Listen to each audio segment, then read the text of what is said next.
Welcome to another episode of On Patrol with the Suffolk County PBA. I'm CJ Hutter, the treasurer of the PBA. I'm Tanner Brandemar, the sergeant at arms of the PBA. And as you can see, for everyone watching, the set looks a little different today. We're excited to bring you our first on-location episode. We're at the Turning Stone Resort, where we're having the PCNY conference this year. PCNY is the Police Conference of New York, and it's a group of police unions from throughout the state. We come together, we discuss some of the local issues we're dealing with and some of the statewide issues that we want to show a unified front on, and trying to really make the change we need for our membership and public safety as a whole. So we're excited to have some of the presidents of those unions who are involved in this organization on the episode today, and we hope you enjoy it because we're going to be able to get a lot of point of views from a lot of different areas throughout the state. And I think it's something that everybody's really going to enjoy. So stay tuned, and thanks for joining us today.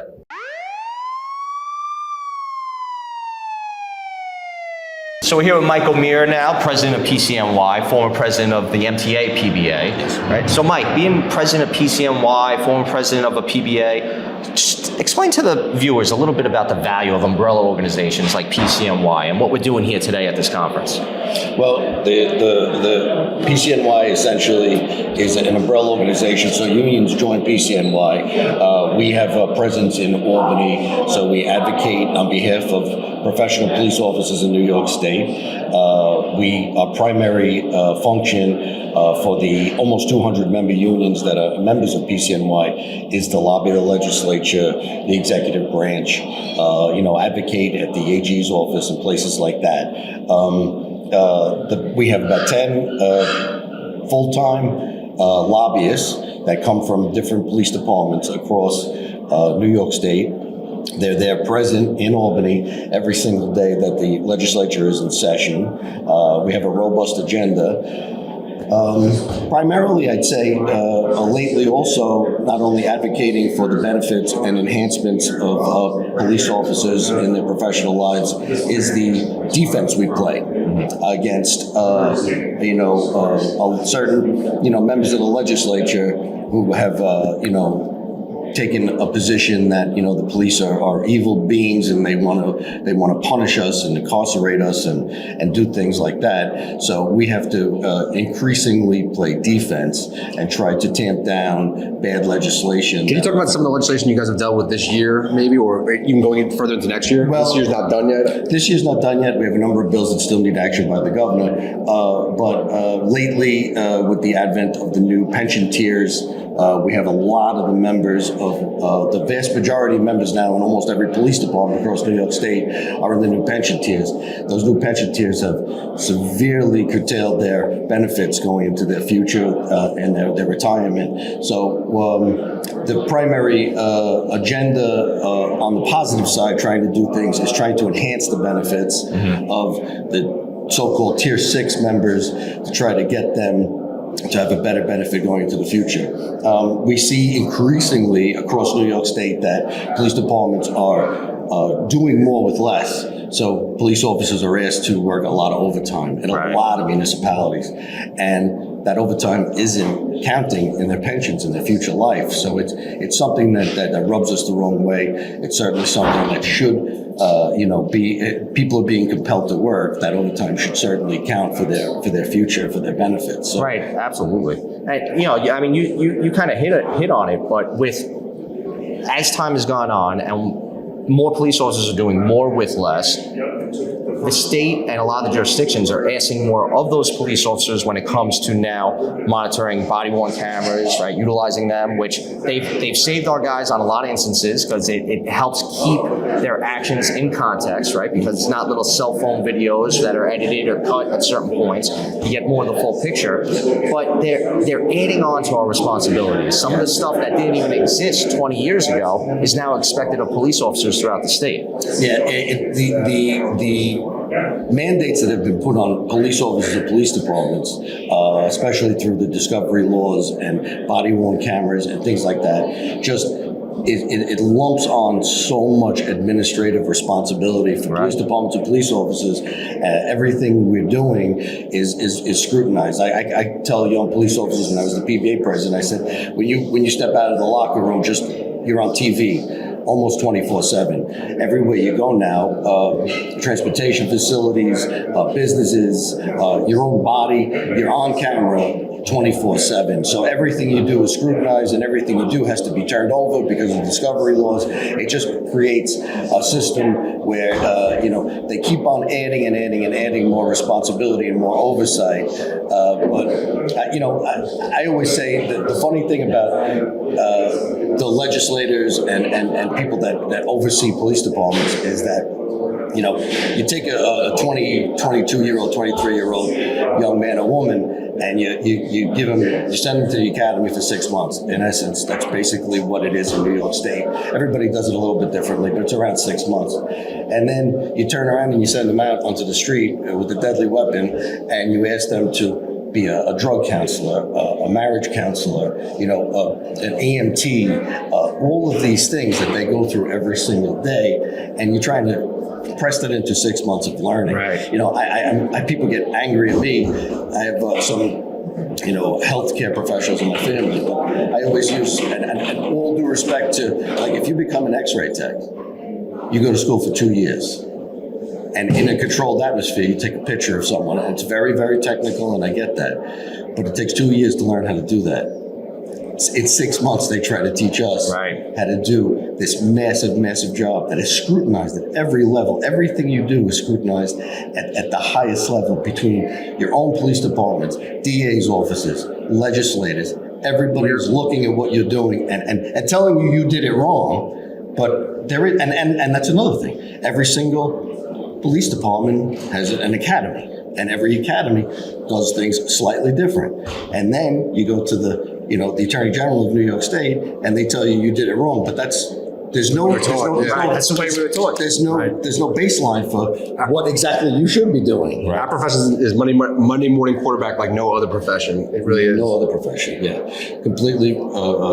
So getting back to the legislature, so that's our job up there is to kind of we have those tough conversations with some of the people that are perceived to be the enemies of our profession.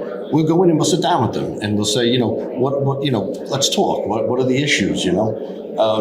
It's things that we have to do, and we've been pretty successful in sometimes taking those people who are once, angry and doing things against us, to see it our way sometimes and say, we're not all bad people, Do you find that when you're up there lobbying and discussing, say something like bail reform rollbacks, right, and some of the law changes that we're hoping to see accomplished over the next year or two, do you find that a lot of the assembly members and state senators are open to the open dialogue, open to conversation, and maybe receptive to it and understanding something that they've never experienced? Because maybe in their professional life prior to being an elected official, maybe they were an attorney, or maybe they were, a nurse or a teacher, and they've never done police work. Are they receptive to the conversations we have, to opening their eyes a little bit? Yeah, I think I think we all know, being in the police world, and if you are a police officer and you've been around for a while, it's almost cyclical. After Ferguson, we were tortured. Right. Our profession was tortured. Everybody was trying to do things.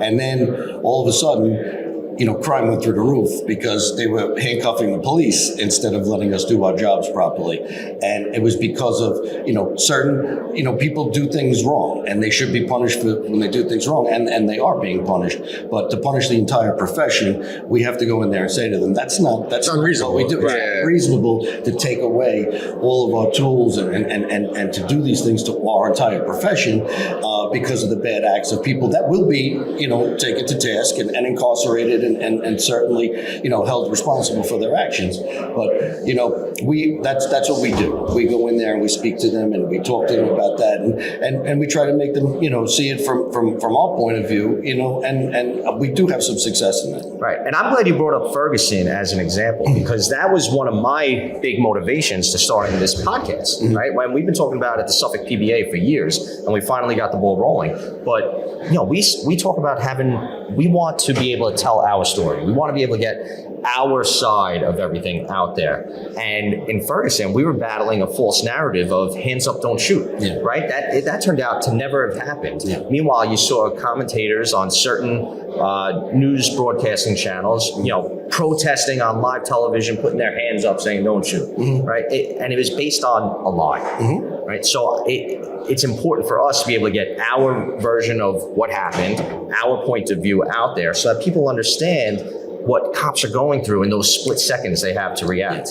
Yeah, and in high crime areas, if you go and you speak to the population in high crime areas, they want the police there. Absolutely. They're not angry. They feel the comfort of having a police officer or a police car or a police patrol in their neighborhoods because it brings them comfort. It doesn't bring them It doesn't bring them fright. It doesn't bring them anger. It brings them comfort. So it was more of a talking point, political talking point than it was reality. Right. At the end of the day, people want to feel safe. No matter what political 100%. Poll you look at, it seems like 1 and 2 are always public safety and cost of living. Right. So it's always either the number 1 or number 2 priority in nearly every political poll throughout the nation that I've seen in the last decade or so. Right. And so we saw that. I mean, we saw that certainly in Albany. We saw that in the federal government. We saw that after there's a certain bad act by a police officer, we have this blowback that lasts a certain amount of time. But then we get back to where we are now, where public safety is probably one of the largest, biggest talking points of every politician in every neighborhood, in every demographic. That's what people want. People want to feel safe in their community. They want to feel safe in their homes. And that's what we do. That's our profession. Right. That's what we provide. So, that is coming back our way. So the politicians and the populace are seeing that.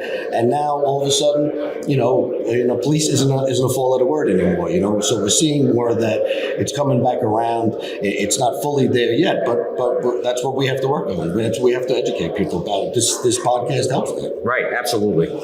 As a former MTA PBA president, you had multi-state jurisdiction. So it's a little unique for a police department. So with that unique experience of dealing with, local governments and in different states, does that bring another layer of experience and strength to your new role now as PCNY president? I believe so, and not only even multi-state. When I was with the MTA police, as you guys know, in Suffolk County, the MTA travels through Suffolk County, travels through Nassau County, travels through Westchester, New York City. So you have to learn the different way of doing business per se in the different jurisdictions. Everybody handles it a little bit differently, and you get to know how things are done in different parts of New York State. So that certainly helped me with this position, I would say for sure. Yeah.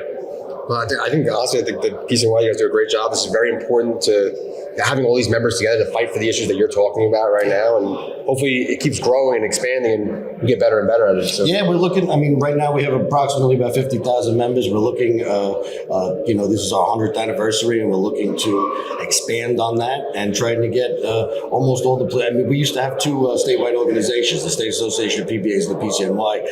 It was my goal when I was president of the State Association of PBA to bring them together so that we had one voice in New York State for the police. That's a better way of doing it. We're all going in the same direction. We're not.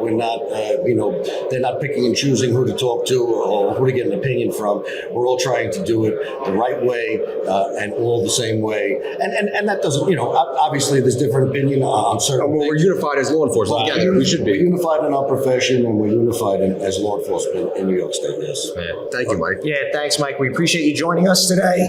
Excuse me. We appreciate all the work you guys do in PCNY, and thank you for putting together this nice conference. It's great to see police unions from all over the state here talking about the issues we're facing and being able to collaborate and have that unified front that you were envisioning. So thank you, Mike. We appreciate you coming on. Thanks, guys. Appreciate it so much. Thank you.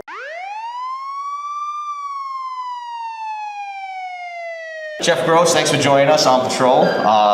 So you have a wealth of knowledge, a lot of experience, former president of the Nassau County Detectives Union, now you're the vice president of PCNY. For everybody watching out there, why don't you tell us a little bit about PCNY and the value of this organization? Okay, PCNY is actually celebrating our 100th year in existence. We started in 1925, largely because in Boston in 1919, there was a job action where the police officers had a strike because they weren't paid fair, the benefits, the work conditions weren't great. And the governor of the state fired all of them. And so they guaranteed not to hire any of them back.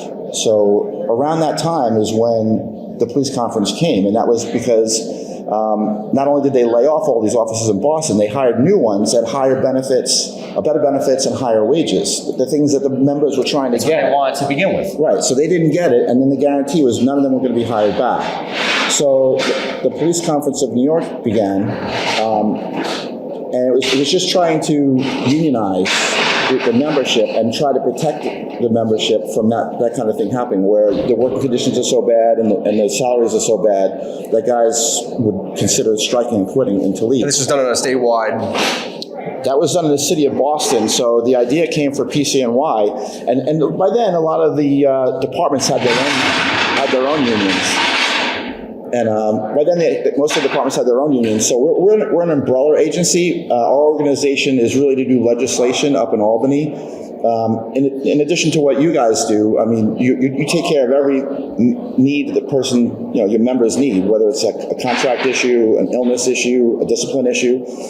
Our issue is the legislative stuff up in Albany. So the things that we need as police officers that make our jobs better, or things that we don't want, we lobby for and against those things to make conditions better for police officers in New York State. Right, and with a lot of that statewide legislation, obviously there's strength in numbers, and all of our members as an umbrella organization, we all fall under the state pension bills, right? So we just won some pension reforms last year that are going to enhance benefits for our members long term, and those relationships can't be understated the importance, because we can talk about bail reform issues, stuff that makes our jobs more difficult as police officers and when addressing public safety. And a lot of what your role is to kind of build the relationships so that our groups can grow, become stronger with the numbers, and have that open dialogue with representatives up in Albany so that we can make those changes we need.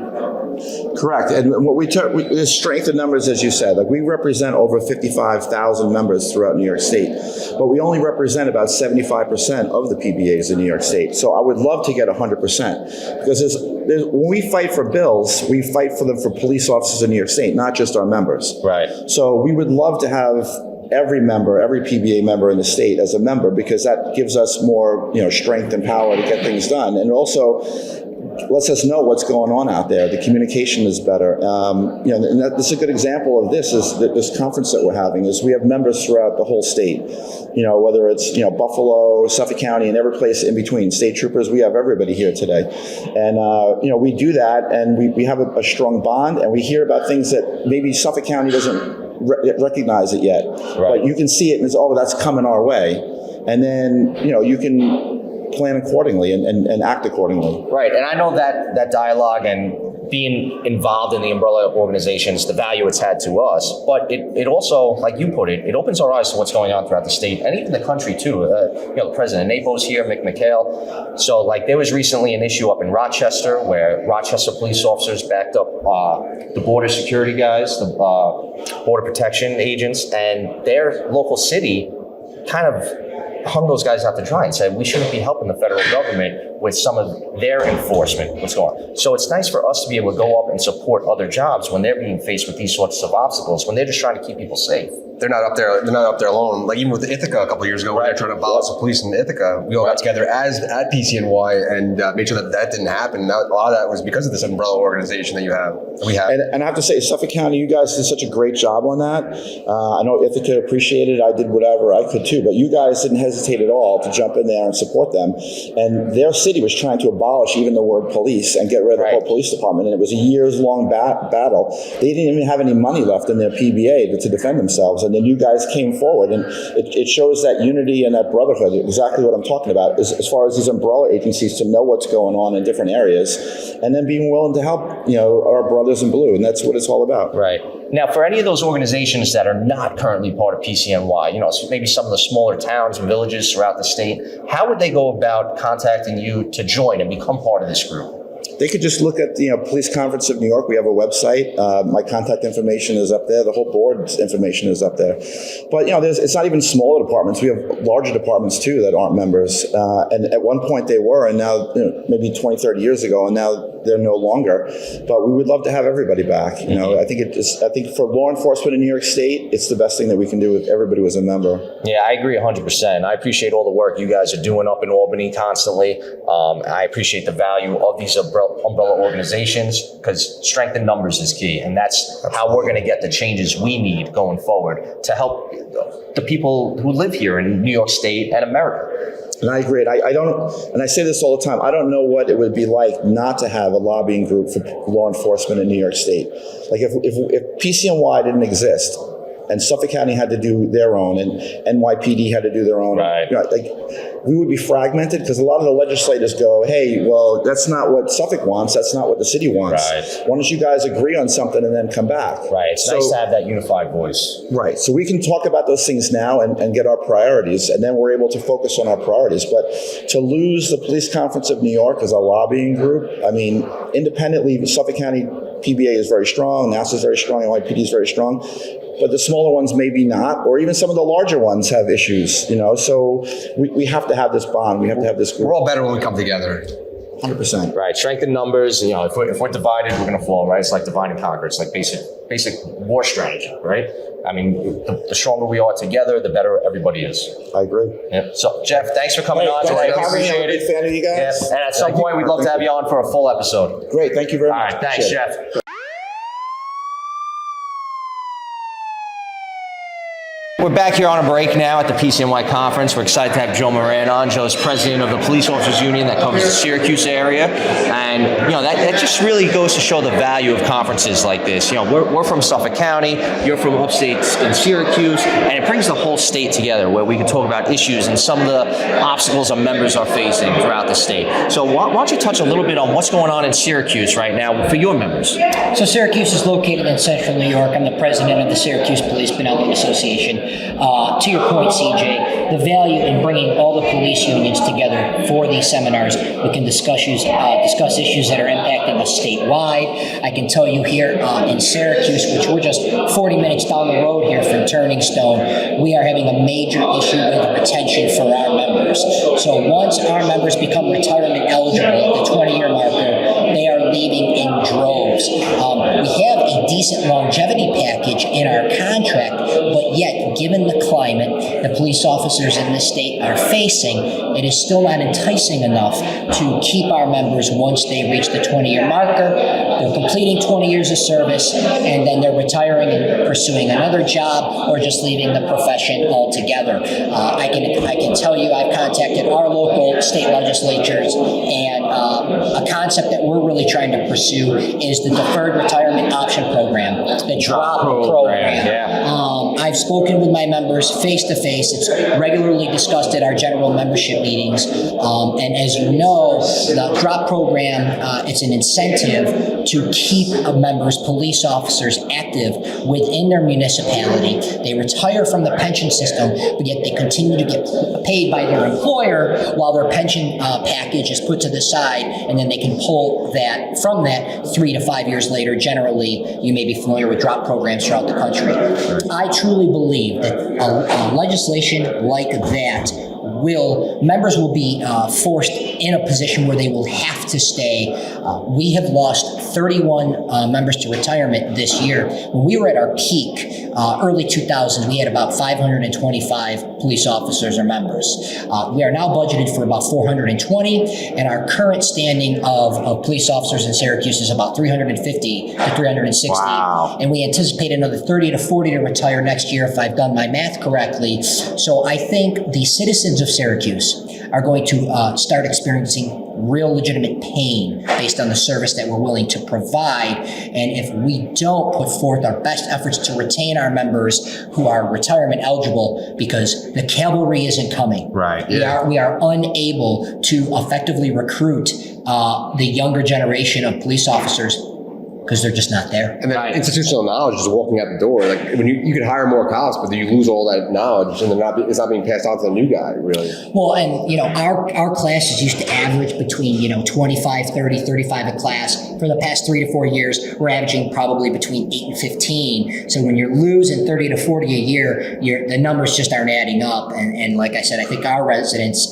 in Syracuse are really going to start to feel the pain over the next year or two. Right. Now, along with the retention issues, is your job experiencing a recruitment issue as well? Because a lot of times it seems to go hand in hand. I know in Suffolk County, our recruitment is way down from our peaks about 20 years ago. We've seen a 67% drop in applicants. So that's astronomical. And when you have that smaller applicant pool to pull from, a lot of that is because these kids nowadays are not growing up wanting to be cops anymore. And a lot of it has to do with what they're seeing in the media and the way we're portrayed, on almost, it seems like a daily basis. Somewhere in the country, they're trying to portray us as the bad guys. With the constant negative light, to your point, how law enforcement has been portrayed the past 3 to 5 years, it has undoubtedly had an impact on law enforcement, not only in the state, but throughout the country. Right, throughout the country. It's a nationwide problem. These are general numbers, but I can say with confidence, on average, we would have 1,000, legitimately thousands of people taking the Onondaga County Civil Service exam to be a police officer in Central New York. Now, 1 to 200 is your average number. And keep in mind, at least here in Syracuse and in Central New York, those who take the Onondaga County Civil Service exam, that exam applies to all agencies in Central New York. So we're constantly competing with other agencies, whether it's pay, better benefits. I have no issue sharing with you, years ago, a residency provision was negotiated in our contract. And unfortunately, when police candidates find out that they have to live in the city, that is having a negative impact on our ability to recruit. I'll go work for the county. Right, it shrinks down that applicant pool to begin with. Significantly. Yeah. So that's what we're experiencing. And as I predicted, I think the next year or two are going to become increasingly difficult for our members at Syracuse. Yeah. So I think that issue you're facing with recruitment, retention, we're definitely all feeling that nationwide. I also like that when we come to conferences like this, we could get, we learn a little bit about your culture and, because every job is a little different, right? We're all cops. Every job's a little different. But I always think of Syracuse as upstate, and you've mentioned several times you're Central New York. So little things like that. Little things like that I get a kick out of. It's, a little something for me to put in the back of my mind for the future. But Joe, I appreciate you coming on. I appreciate all the work you guys do for your members. And I like that, we're all here together talking about the issues we're facing so we can help each other throughout the state and make law enforcement stronger. Well, I'll leave you with a little closing statement here. I mean, I really took to you guys early on when I started as the union president back in 2021, and I was so impressed based on your presentation, your president, Louis Savello, the effort that you put forth in representing your members, your PR, your social media usage. I've really kind of picked up on some of the tools of the trade, if you will, from you guys, because you do such a great job in representing your people, and even this podcast here, just to get information out to the general public. It's kudos to you guys. Yeah, this is definitely the wave of the future. You guys definitely have been growing your brand. We see you on social media all the time. So we're trying. It's great to see other jobs embracing this, this next wave of reaching out and getting our messages across. Absolutely. Yeah. Appreciate the time today. Joe, thanks for coming on, Joe. Appreciate it. Okay, boys. Thank you.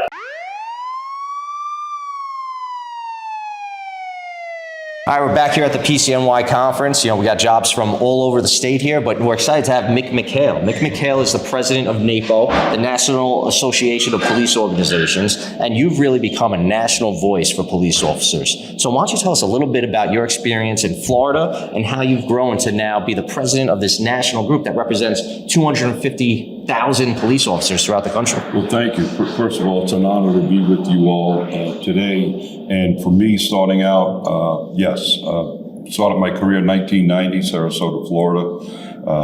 Became active with the union. I was a union iron worker in New Jersey. So when I moved to Florida, being involved with the union just came naturally. Was very, in an early part of my career, was blessed to be recognized for the efforts in the union world and became the president of my local chapter.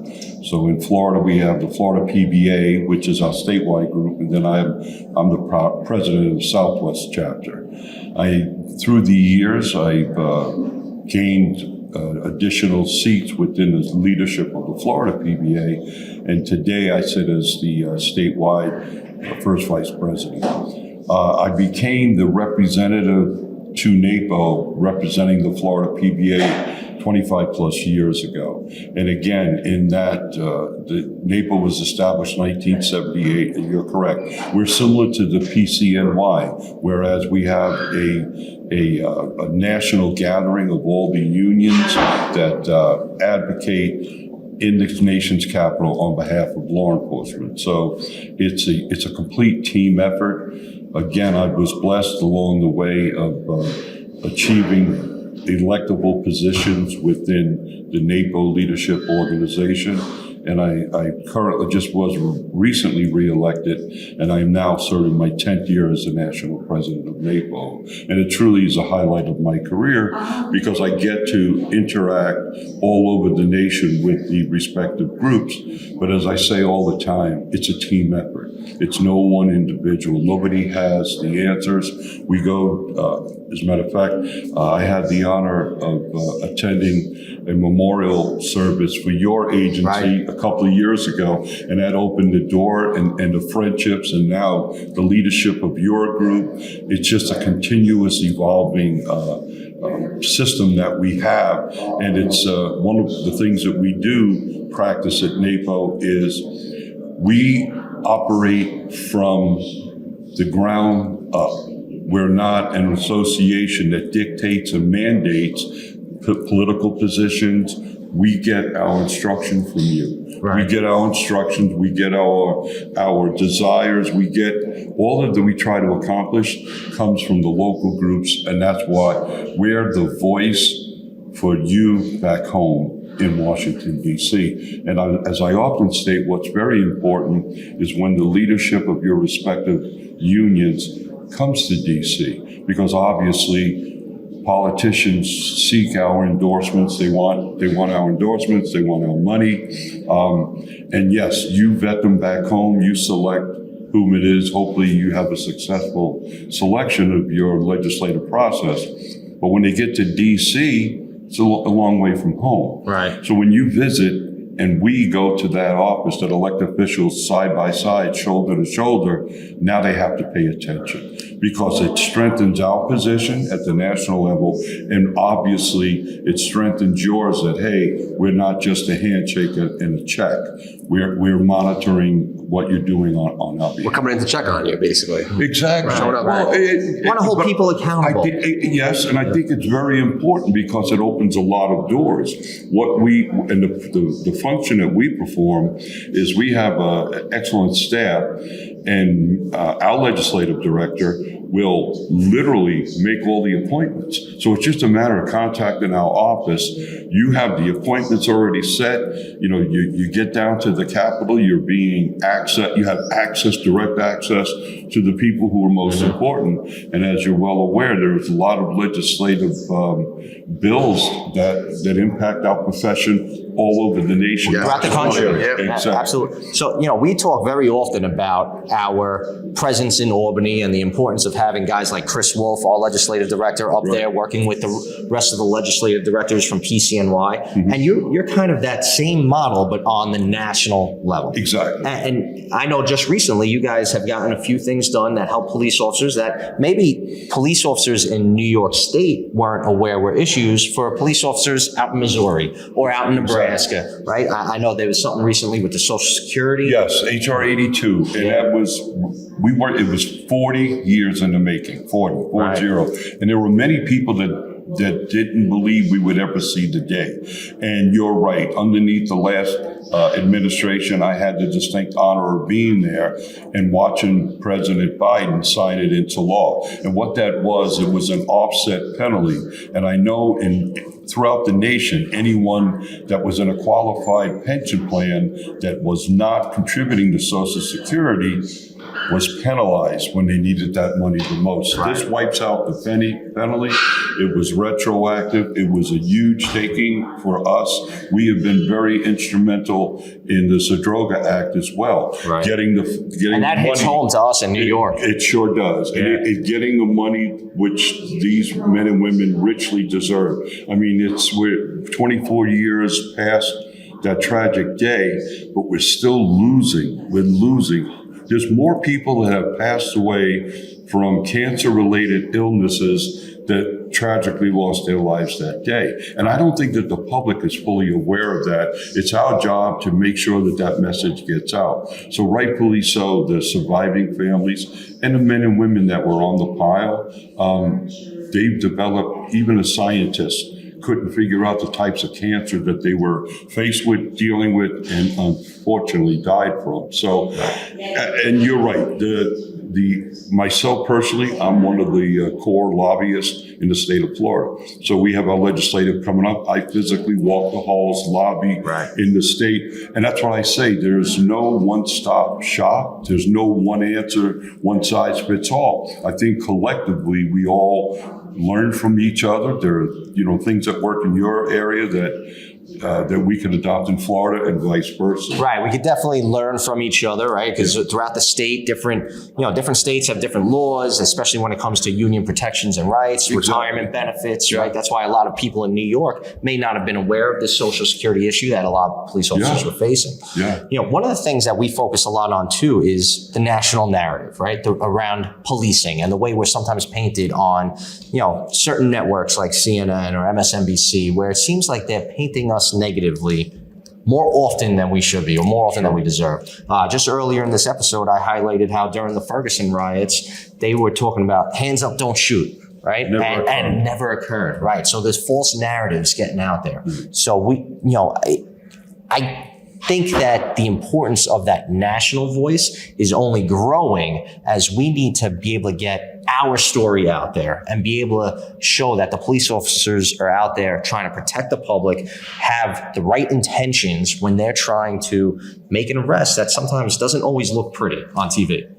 And you're spot on. And getting back to that point, what was interesting, what we have advocated, what I have advocated from the national podium, is to the individuals that are still carrying on that falsehood, that lie. It's an out and out lie. I've challenged many legislators, many senators, members of the House of Representatives. When I say I challenge, I ask them. There was an 81-page report. There's a final report on that. Mm-hmm. Yep. In that 81-page report by the Obama administration, by the DOJ, that 81-page report clearly states that the hands up never occurred. Right. It never occurred. It also shows that there was DNA in the trigger guard of the officer while he was in the vehicle. So there are so many pertinent pieces of information that is the truth. Right. But yet it's easier to carry on the lie. It's easier to carry on the passion. So yes, it's something that's a monumental task, because it's interesting. Another great victory we had at NAPO, which impacted all of us, was the ability to kill the Booker bill, which was getting rid of qualified immunity. Right. What the public doesn't understand, the qualified immunity has nothing to do with a criminal act. Right. The qualified immunity is because the criminal act that is alleged is always investigated or can be.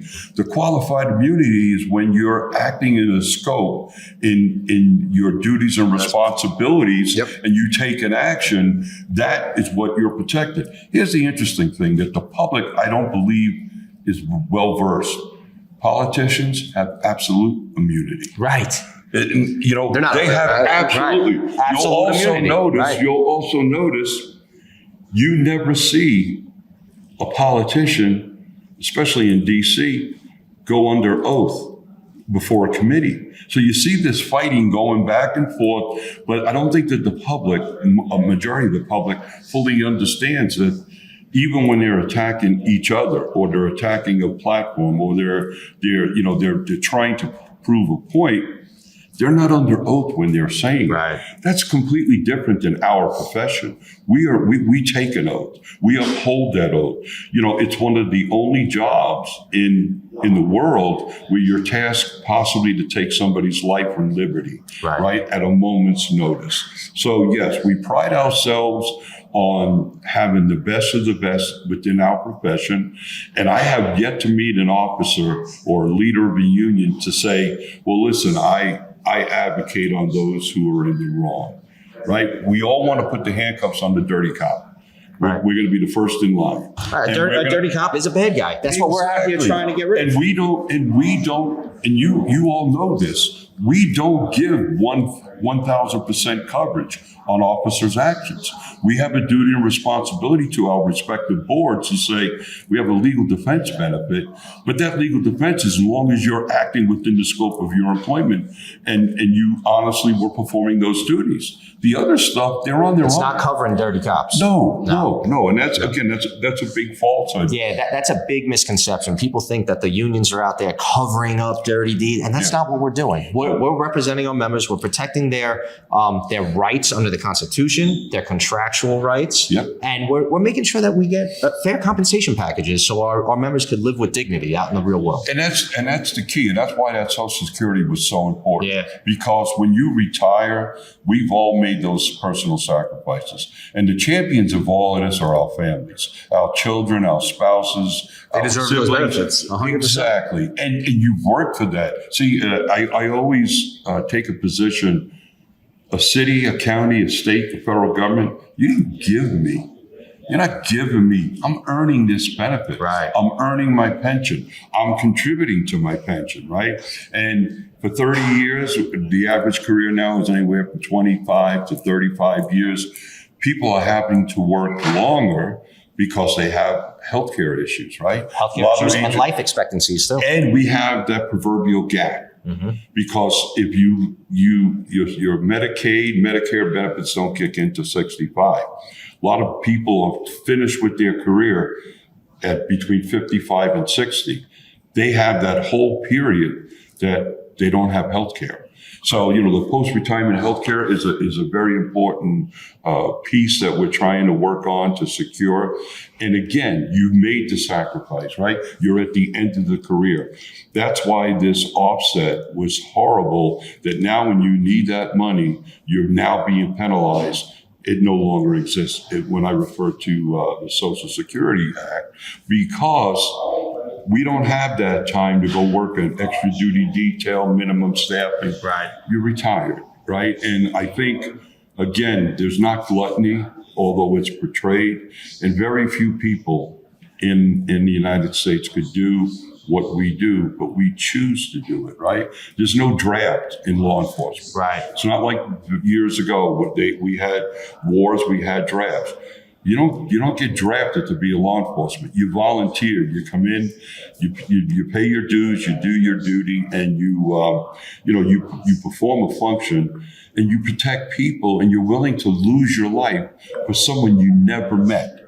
Right. You never met them, but God forbid you may lose your life defending them from crime and horror. And it's important to have organizations like PCNY and like NAPO looking out for our members and members statewide and nationwide. And I know we talked a lot. One of the things that I love to go to every year is the Top Cop Awards. I think you show our cops in a phenomenal way. It's truly countrywide. There's so many great police officers there that did so many great acts and courageous acts. Really. And thank you. And we too, we're proud. It's our signature piece, so to speak.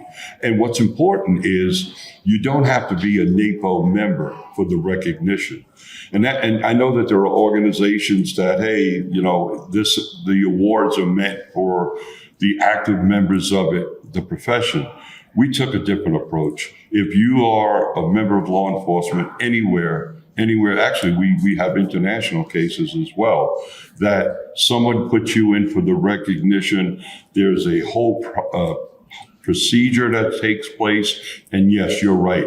The ability for that night to make it about those men and women, and especially in the tragic cases where we lost members of our profession, when you're there with the survivors and their children, it's very heartwarming. My disappointment is I wish we had more national coverage of the positive.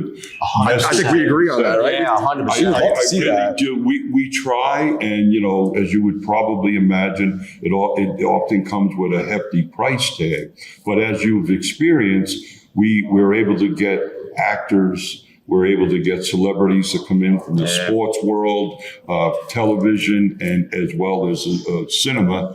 They come in, they're the award presenters.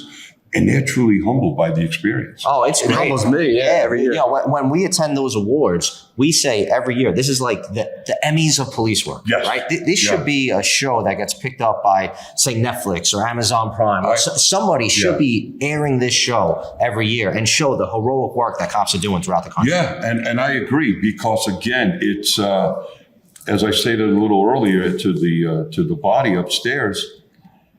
We make the evening news when someone is accused of a wrongdoing. We make it, but when someone we all know those men and women, they perform their duties. You know, it's like the definition of integrity. You know, be your best when nobody's watching. In a split second too. Things happen so quickly. The public doesn't realize that. They see things that happen on TV where you can fast forward, rewind, go in slow motion.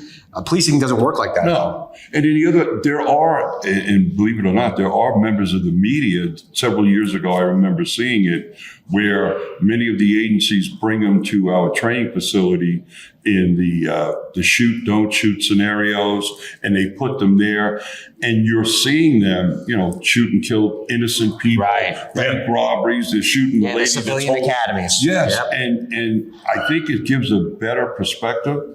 Okay, this is what real time, you know, what we're faced with, that split second decision. And again, in my 35 plus years, I've never ever was around anyone, nor do I believe somebody went to work, put on that uniform and said, I'm going to go out and kill somebody today.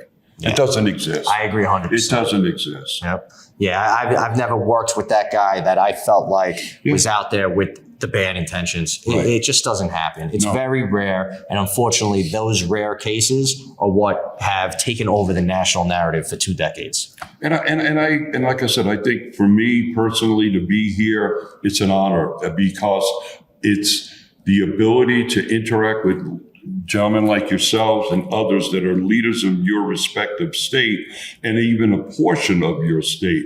But if we all come out of these type of conferences with a solid position and we stand shoulder to shoulder with the same message, it's not a created fictitious message. It's a message of reality. Right. What you're doing here, right? More and more of our younger generation, they're not going to read the news publication.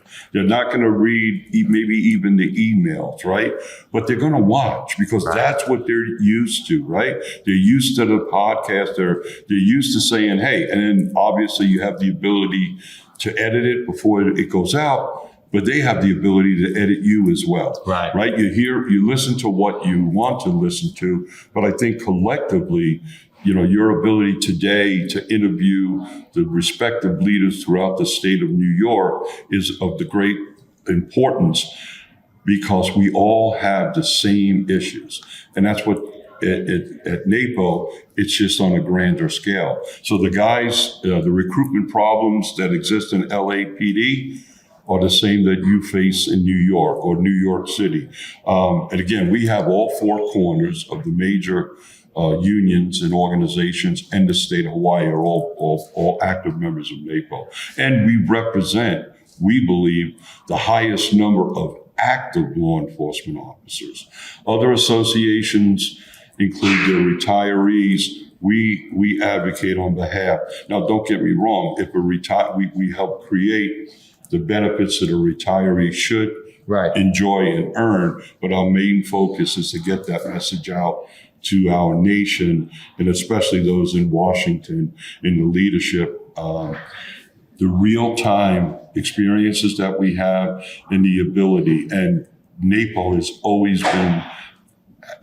been offered a seat at the table. Myself personally, I've just been named to a coalition that Director Patel put together with the FBI. So it's national leaders of police organizations, Sheriff's Association, Chiefs of IACP. But we meet, and I'll be meeting 2 weeks from now. We're going to meet face to face, and Director Patel is asking us real time, what do we need from the FBI. Those type of relationships is what the foundation. They're invaluable. It's so important to have a seat at the Without a table. doubt. Yep. Right. Without a doubt. You know, the value of having that seat at the table and being able to communicate directly with Director Patel. And I know I've seen footage of you communicating directly with President Trump, right? It Yes, goes all the way up the ladder. It's right? truly an honor. So being able to have those dialogues and being able to represent police officers and have those sorts of figures really listening to you and trying to understand our point of view, that's great. And that's exactly what people should want to see out of the law enforcement organizations. And you know what? And thank you. But yes, the importance of that, in my opinion, is they no longer could say, well, we didn't know. Mm-hmm. Right? So you're right. I've had the honor and the privilege of my position of the several presidents, attorney generals, which is near and dear to our profession, being with the Department of Justice and such. So it doesn't matter what's behind their name, a Democrat or a Republican. Right. It's the person that's supposed to be supporting and providing the services to law. Candidate based, not party based. We have to be able to talk to everybody. Right. Yeah. Because we don't ask somebody what their political position is when we're enforcing the laws and the protections. Issue based is how we have to be able to communicate with these people. Exactly. Yep.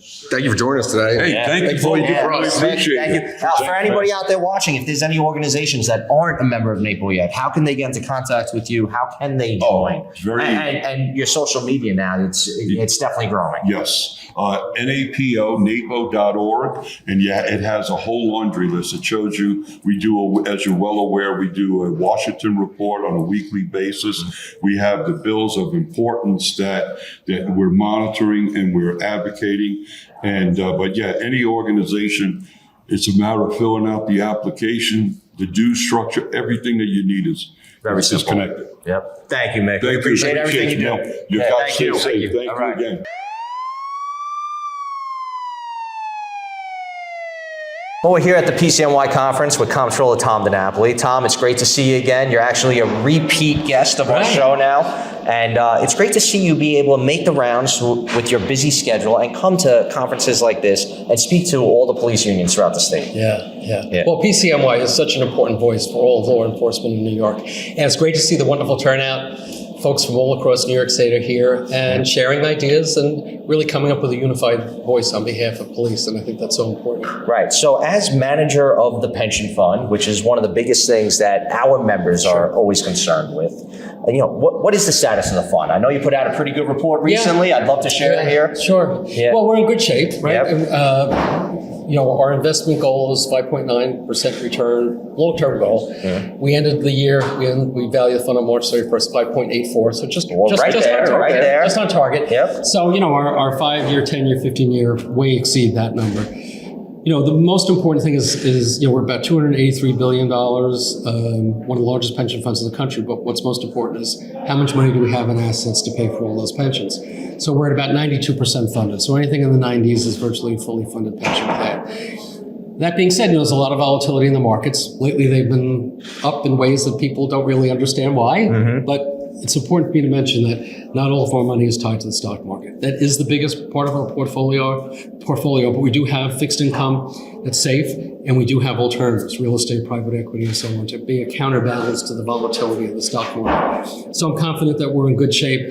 So far this year, from April 1st to now, we have a very strong positive return. Where the rest of the year is going to go, we don't know yet, but we're confident. And just like with any personal portfolio, you want to be somewhat diversified, Absolutely. right? And what I liked hearing from you again just a few minutes ago inside the conference room was that you resist the temptation to cave to political pressure to divest from certain investments, because your ultimate goal is to make sure the pensions are there for the pensioners in the future and to make sure that the taxpayers in New York State aren't going to be stuck with these gigantic, unsustainable bills eventually in order to maintain the pension. Yeah. It's always a balancing act. I know we're a public fund and you want to be responsible for where you're putting your money, right? Yep. But with all the pressures, often it's really a political agenda that people are talking about, not an investment agenda. Right. And ultimately, as trustee, I have to make decisions that are in the best interest of the members of the fund, the current workers, your colleagues who are working, the people who are retired already. And just as important, a man or woman who's going to be working for Suffolk County PD tomorrow. Not Right. It's gonna be there for when I retire. Gotta be there. All of us retire, Right. and so that has to be the priority. When you start using the pension fund as a political football, you lose sight that the money is there, contributions from members, what the employers put in, it's there for the benefit of the members of the fund. That has to be the priority. Right, absolutely. And one of the things that we talk about very often are recruitment and retention issues. Yeah. And a lot of the recruitment and the reason people come onto this job has to do with the total compensation package. And part of that compensation package and expectation is to be able to retire with dignity and have that pension as part of your retirement package when you do leave. That word dignity is so key. Yeah. I always say our public employees are entitled to dignity on the job. So that has to do with safe conditions, fair wages and benefits, but that dignity in retirement is what the pension fund is all about. We can never lose sight of that. Yeah, absolutely. And, we know you come from a police family. We kind of touched on that on your first episode with us. So it's great to have somebody who is so grounded and understanding the value of what we go through and what we put ourselves through and why we really need those pensions in retirement in the long term. Yeah. And we appreciate everything you're doing to make sure that that system remains solid. And that's why, I hope it makes it easier for you when you're talking to younger folks that are thinking about a career to work for Suffolk County Police Department to say, hey, it's a challenge like any career is, but there are pluses to it also. And one of the big pluses is retirement security. Right. Absolutely, that benefit at the end of the road. Yep. 100%. 100%. Now, we did just recently have a few Tier 6 pension reforms that will increase benefits slightly for some of those newer police officers that so much is demanded of. How much of a strain does that have on the fund? And how do you make up for some of those maybe increases that you project, say, 20 years down the road when these Tier 6 guys do start to retire? Well, we do incorporate any change in the calculation. So those changes that you mentioned, modest though they were, did have an impact, but they're factored into the rates. So if there are more changes, and I know there will be a push for some more enhancements, for the new tiers, we'll factor that in. But that's why I always say whatever changes are being advocated for, make sure they're reasonable because there will be a cost. So, an overnight change, getting rid of it all overnight is probably not going to happen. But there are issues of recruitment and retention still. And pension reform is very much tied to that. So whatever the legislation the governor come up with, we'll make sure that it's going to be incorporated so that, in fact, we keep that pension fund well funded. That's my priority. Yeah, thanks, Tom. We appreciate everything your office does, and not just for us as future pensioners and public employees, but also as taxpayers, because you make sure everything is on the up and up, and you look out for what's best for everybody in New York State. That's my goal, and I've got a great team that helps me do that. You absolutely do. Yeah, thanks, Tom. We appreciate you joining us again. on. Good to see you. Good to see you. Take care. Take good care.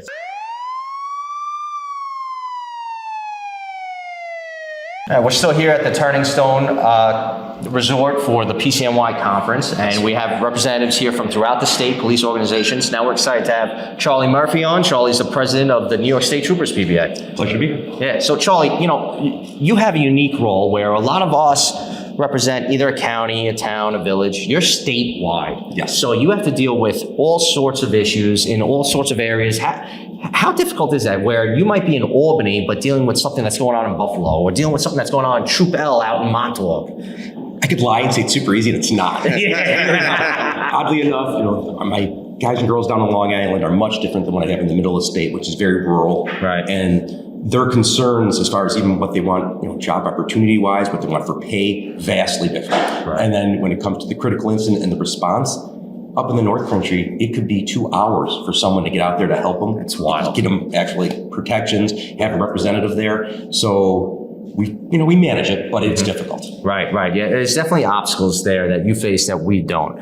Now, one of the things that I really want to make sure we highlight while we're all here together is, I know you guys had a large influence on trying to pass a bill through the Assembly and the Senate that had to do with critical incidents and the amount of time members would have to recover from a critical incident before they're forced to go back to work. Yes. Yeah. So it's right now currently at the superintendent's discretion, our members are allowed to have up to 3 days off. That's it. And then they're expected to be back at work. And if they actually say the words that, man, I was in a shooting, I had to kill someone, I'm struggling with that, There's no way that they can go to the employer and say it. They'll tell them the Rule 13, and now you don't get paid and you can't come to work. Right. So the system is set up that our people are forced back to work whether they're ready or not ready. And this bill, all it does is allow 20 days if you're involved in the death or serious physical injury of an individual by firearm. And if you have the opportunity, you don't have to take it. And then for the other secondary people that are involved, 15 days. So right now it's sitting in the assembly waiting to go to the governor's desk. If it gets to the governor's desk, we're hopeful October is Mental Health Month. So we're very hopeful that she will sign it then. Right. Let's be optimistic, because this is something that police officers really need. Because, when we're involved in critical incidents, and it doesn't always hit you right away, right? Sometimes you're thinking about it for a couple days, maybe you're already back to work, and all of a sudden it hits you. And you might be stressing out over something that happened, say, a week ago, because you didn't have the time to take off, decompress, maybe talk to somebody about it. And now you might not be putting out the best product for the people of New York State. So I won't go into detail, but there's two things. One, they can diagnose, I think it's 95% of PTSDs within 30 days. So we openly know we've had many members involved in shootings and other situations where they wake up 2-3 days later and they remember, oh, I was actually out of the car when I was shooting. And it doesn't hit them for days later. The brain works in a funny way. We compress all that information very quickly and slowly we unpack it down the road. And with allowing people just to have the time, we had one of our members come down and speak at the Capitol for us, and he was involved in a shooting and he was shot through the shoulder. Thankfully he survived, but he openly admitted, he goes, it was days for myself. It was multiple days with my wife to try to get her back to just accepting that I'm going to go back to work and I will come back to her. I'm glad you brought that up too. The part about your wife is huge.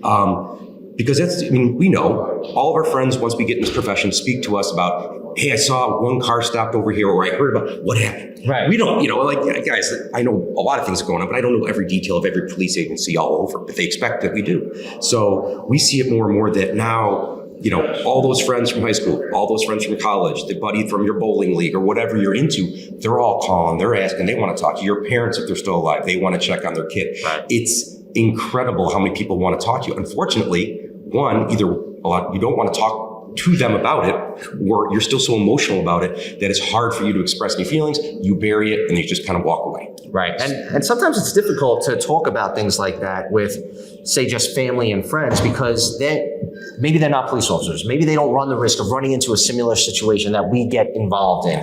So it's definitely helpful to be able to have that time off to decompress and maybe talk to a professional or a peer group, right? So right now there's a hot topic of all the peer groups within New York State. Yes. In Suffolk County, we've been developing ours. We're trying to build it up as strong as we can, but there's some pending legislation that'll hopefully help with those peer organizations as well. Well, that's the problem with the stigma around the peer organizations, is without those protections being in place. If I talk to you, is it going to get out to someone else? Is it going to get back to work? So until those protections really are in place, people are still scared. We have an EAP program, but again, if they're ever called to testify, there's no protections. They have to say whatever it is they're asked, and they have to be honest on the stand. That's the fear.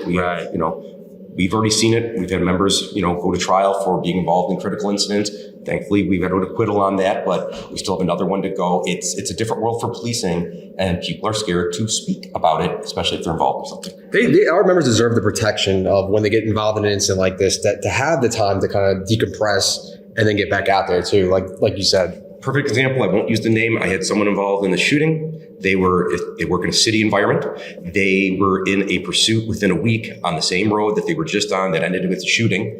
And he openly is like, I was having a panic attack. He goes, I wasn't the driver in the car. He goes, I was having a panic attack. I took sick the rest of the shift. Right. And then he went out for like 2 weeks of his own time. And that's the thing. We can't have that. We think it's common sense legislation just from an insurance standpoint. Imagine you're involved in something and you're right back to work and you never take the time. You were never afforded the opportunity to take the time. It'd be on the municipality, the county, the state, the city. You are somewhat liable. You know that there's a chance that he's going to have mental health struggles or she's going to have mental health struggles. And it's going to cost the employer more down the road by ignoring that. Absolutely. And we pitched it that way. It seemed to be universally, we hope if it gets through, everybody else will just piggyback on it from thereafter and it'll just become standard. And we know that talking to other states, that they don't have things in place. Bigger PDs, they just put them on like some type of special assignment, administrative duties. the state police aren't set up like that, and not a lot of taxpayers are willing to pay for people to come to work and just do administrative duties. So we think this is a way to make it legislation, it's law, it's on the books. And not for nothing, but sometimes assignments like that, although they have their place and they are helpful for some officers, but sometimes it creates that, like, you know what, I'm here because I went through this. It's a constant reminder. It's another stigma. Right. It's another stigma. It's a constant reminder of this is what I went through. Instead of just taking, say, 3 weeks off, getting through whatever you have to get through to get back to being normal, right? Get back to what your normal duties are and what you're used to doing as a police officer. The whole point is to get the member back to a good state of mind to be able to go out there and enforce the laws.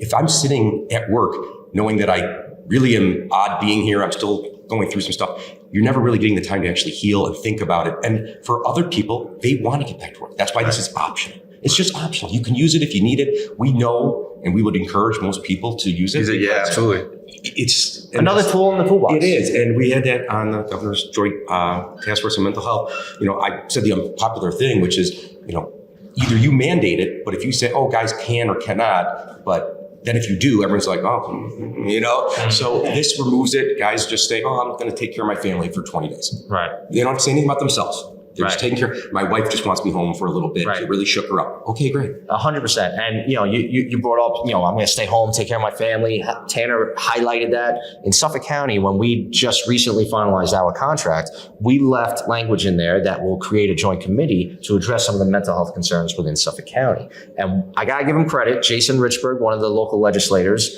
was very adamant in making sure that we do address some of these mental health issues, but don't forget about the families. Because when you're going back to work, now your wife is 10 times more worried than she was, because that risk that she always knew was there and in the back of her mind, now it's real. Because maybe you were just in that shooting a week ago. My wife came down. And the children too. My wife came down to DC Police Week, I want to say like 4 or 5 years ago. She had never concerns about me ever going to work. And I didn't talk about work really when I came home. She's like, oh my God, what you do for a living is dangerous. I'm like, yes, dear, I know. Right. I'm well aware of that. Thank you, honey. Right. But she never thought about it. I left and I came back and that's what I did. Right.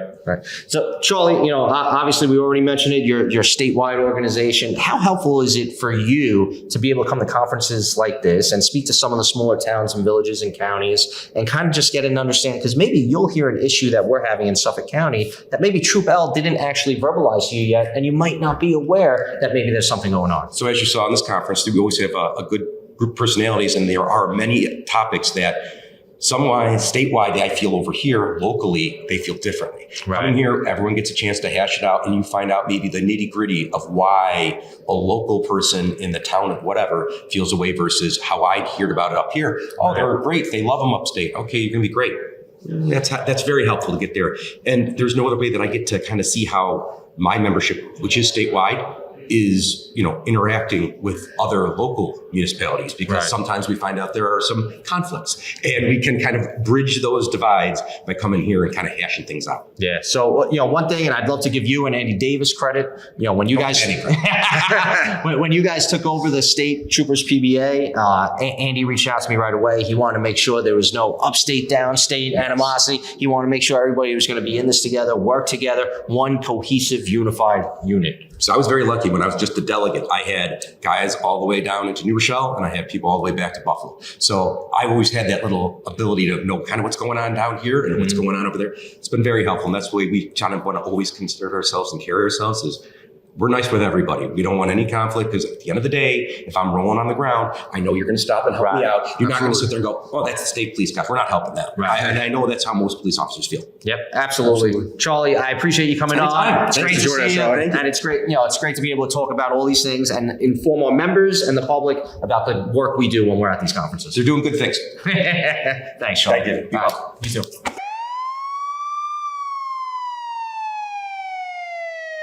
All right, so now we're here with John Davidson. John, we just had an opportunity to meet, and that's one of the great values of conferences like this, right? When we're up here at PCNY, it's shops from all over the state, right? So you're the PBA president of Buffalo. We're down in Suffolk County, and it brings the whole state together. We're here in central New York now, meeting in the middle, and we could talk about all the issues we're having and how to kind of set a game plan as one unified front going forward for state issues, and maybe even bounce things off each other for some of the stuff you're facing locally.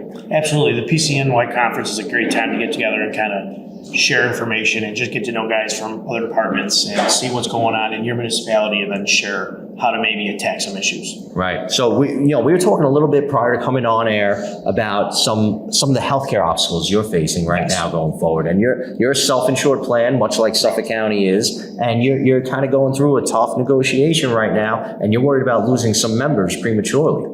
Yeah, we're looking at losing upwards of 80 members before the end of June 26. Our medical expires at the end of June 26.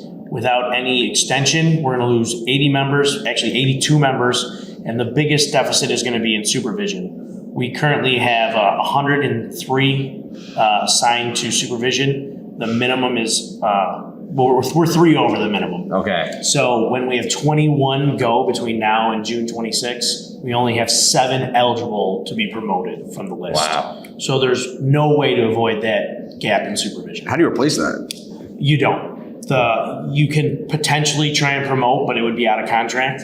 So then you're going to run into that issue. And even if you do scramble and throw a test together, you're losing all of the knowledge, and you're losing information that you're not going to get back. It won't be given to the new guys that take over. Correct. So you're going to go from having guys that have that sweet spot of like 22, 23 years on the job, where they know the job, but they're still hungry to do the job. You're going to get guys that are still a little wet behind the ears, a little fired up, a little. They're not thinking it out, thinking it through. They're not thinking it through the whole way because they haven't seen everything. They don't have the experience that those guys with more time on have. Absolutely, they're still thinking like street coppers and not maybe supervision of street coppers. Right. We're in the city of Buffalo. It's a municipality where there is a lot of crime and it's a lot of population density, and there's decisions that need to be made quick. When you're an officer, when you're a supervisor, you can step back and help make that decision. But when you don't have the breadth of experience to pull from, it does create an issue where now you've got some guys that are a little fast leading guys that are real fast, and it hurts from the top down. Just from a number standpoint, how many members do you have? So right now we're down to roughly 770, 765 members. We'd like to be closer to 825, 850. And if we lose another 80 between now and the end of June, it'll take us below contractual minimums, and it'll actually take us below City of Buffalo charter minimums. Wow. You're losing more than 10% of your membership and 10% of the police force. And again, you'd be losing all the experience. So you go from having, you know how it is when you have a guy that doesn't hold rank, but he's kind of the leader of a platoon because he's a senior officer with 20 plus years, Right, the or 18 experienced years. guy. You're going to lose all those guys, and now you are going to have your senior officers are going to be at 9, 10, 11 years. Great cops, wealth of knowledge, but maybe still running around a little bit hair on fire, still going a step quicker, not doing anything wrong, but they need that guy there with 20 years say, my man, give me a minute, hear me out, and then proceed. Right. One of the issues with doing something like having this sort of exodus and then trying to maybe promote quickly or not having the foresight to plan ahead and avoid these kinds of issues, that's one of those things that you want to be able to talk to the local municipality about and try to be ahead of, try to get some hiring done so you could fill the police officer ranks and do a promotion test. But these things should be planned accordingly with the time frames so you're not rushing it through. Yeah, we're hitting a bit of a scramble right now. Right. Where if the city would push our medical agreement out a couple of years, 2, 3, 4 years, then you could hire appropriately, take the right steps. Now those guys that we were talking about that had 9, 10, 11 years, now they're getting to that 13, 14 years, and now they have backed off a little bit.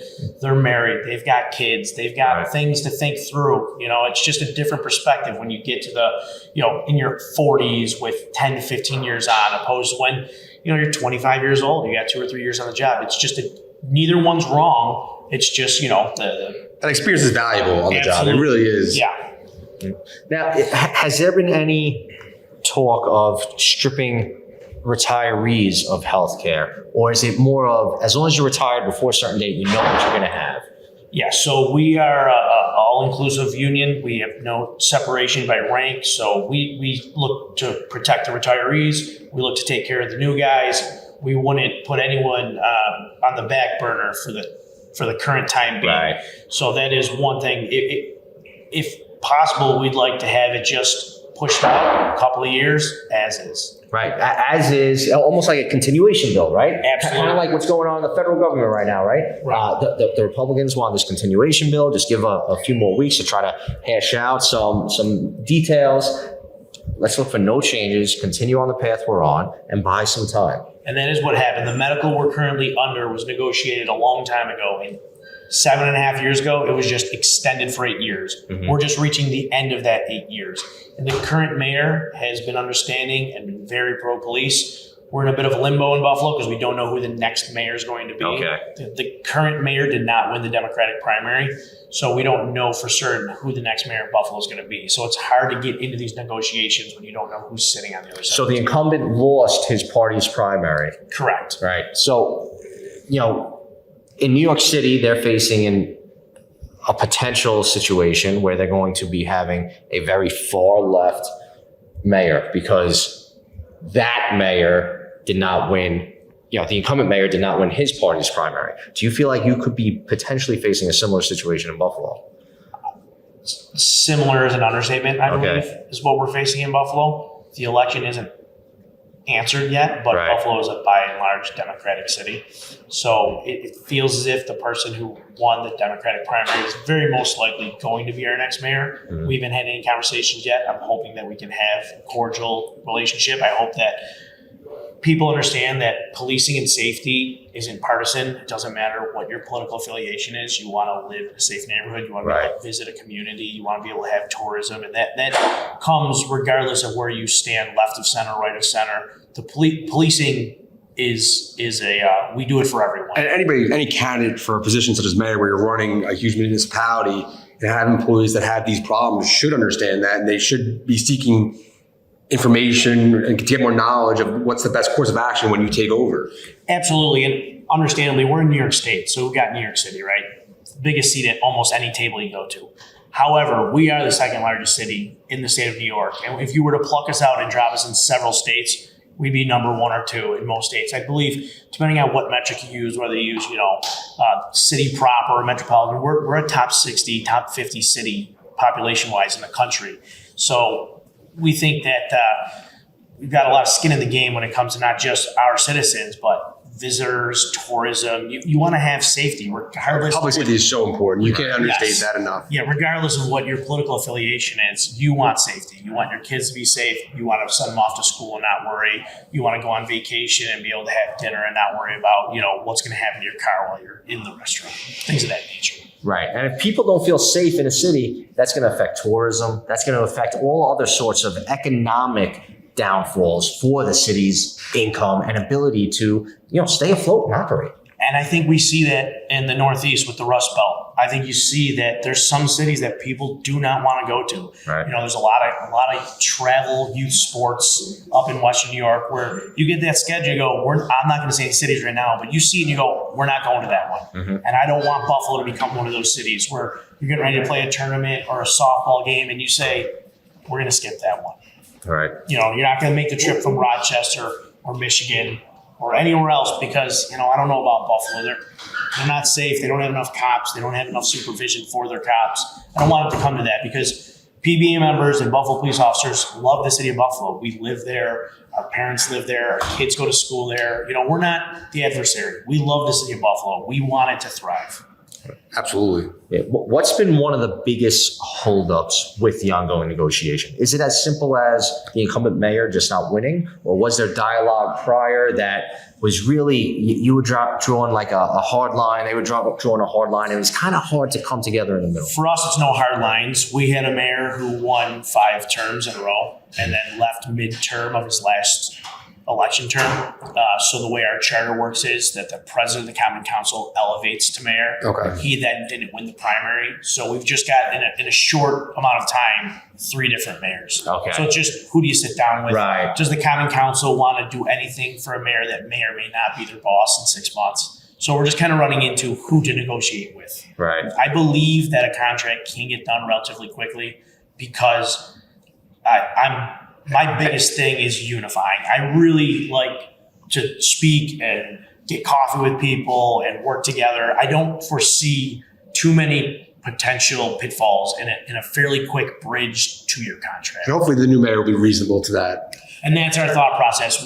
If it is the guy that won the Democratic primary, there was a time where he seemed to be a pretty reasonable politician. I think some things happen in our world that forced him to lean a way that maybe he doesn't fully believe in, but you've got to keep your job. That's my hope. I'm hoping when we sit down, we can be reasonable and get along. Yeah, well, hopefully you guys have that open dialogue with whoever ends up ultimately winning the mayoral race. Hopefully you can come to some sort of extension, if it's not something that's going to be a long-term agreement, an extension to buy you some time and make sure you don't have that brain drain. Because ultimately it's going to be the residents of Buffalo that suffer if you have that sudden loss of experience and knowledgeable police officers out there on the road. Yeah, and with our election coming up, I mean, it's not over yet, so Right. we are keeping our ears and eyes open, and we're willing to sit down with anybody on either side of the table. Yeah. We just want what's best for the city of Buffalo, and what is best for the city of Buffalo is for our members to have a fair contract to work under and a safe city to work in. Right, absolutely. Well, good luck with everything. Thanks, John. Appreciate you Thanks so coming much, on. guys. Appreciate your time. Appreciate it.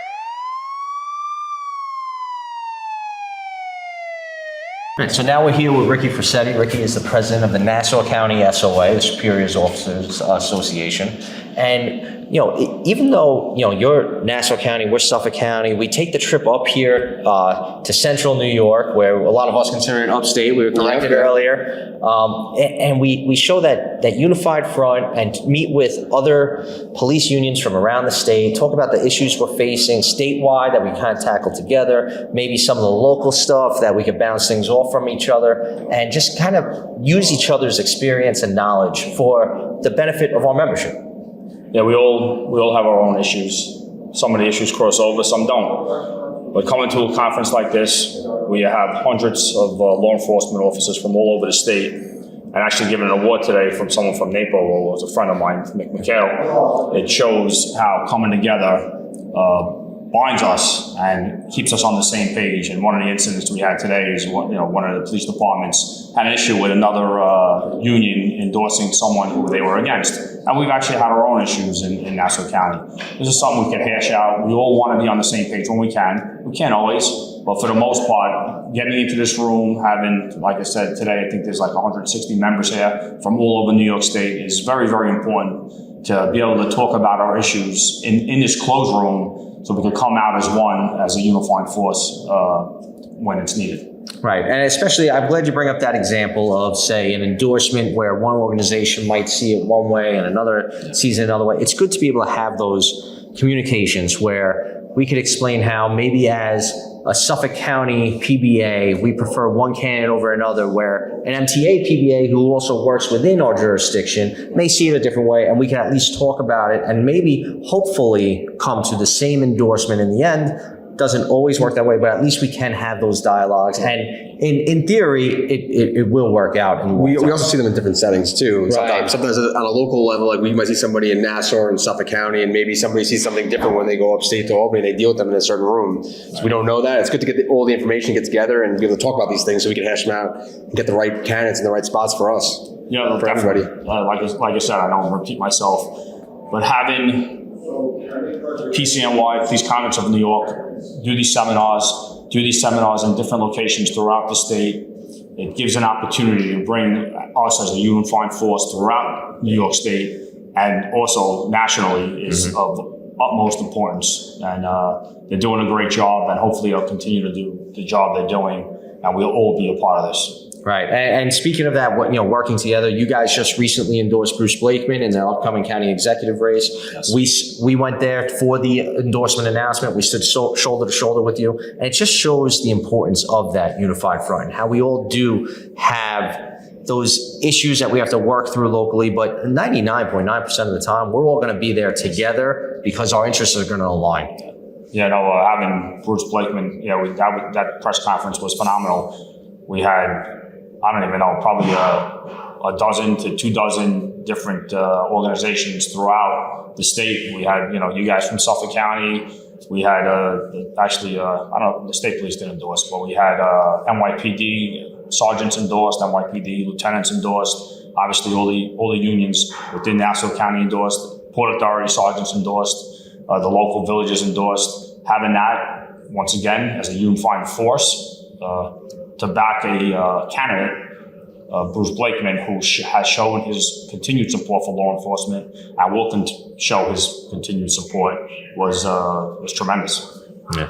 So, Ricky, are there any big major issues out there that your members are facing right now that you're kind of focusing on your local level? Or is it more of like, let's just get through these county executive races and the legislature races and see how the playing field kind of shakes out before we move forward with anything? There's always issues. I wish we could say we could take a step back and relax. There's no relaxing. Right. As my attorney, Seth Greenberg, told us after we settled the contract 5 years ago, you think you're going to be able to take a step back? No. There's reopen as we had. There's grievances we had. Tier 6, which the SOA is an older membership, but the membership is getting younger. Tier 6, which we know the state is working on, is a tremendous issue within the whole state of New York.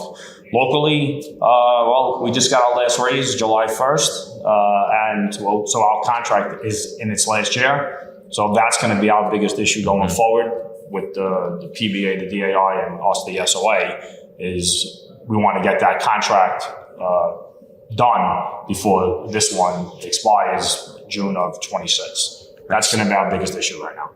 So we just had the opportunity to hear from Thomas Annapolis, the state comptroller. He spoke to all of us as a group up in the ballroom, and he just came on to this show as well. And he was very proud, and I was very happy to hear that our pension fund is well funded. Yes. And even with some of those tier 6 reforms we were able to accomplish with PCNY, helping lead the way with all the legislative directors that are a part of it, being able to increase those retirement benefits for our members into the future, and for him to sound confident in being able to make that affordable to the taxpayer, I think that's music to all of our ears, because it's something that we need for our membership. These cops today there's more expected of them than ever before, between body-worn cameras and the way everything is scrutinized on the news.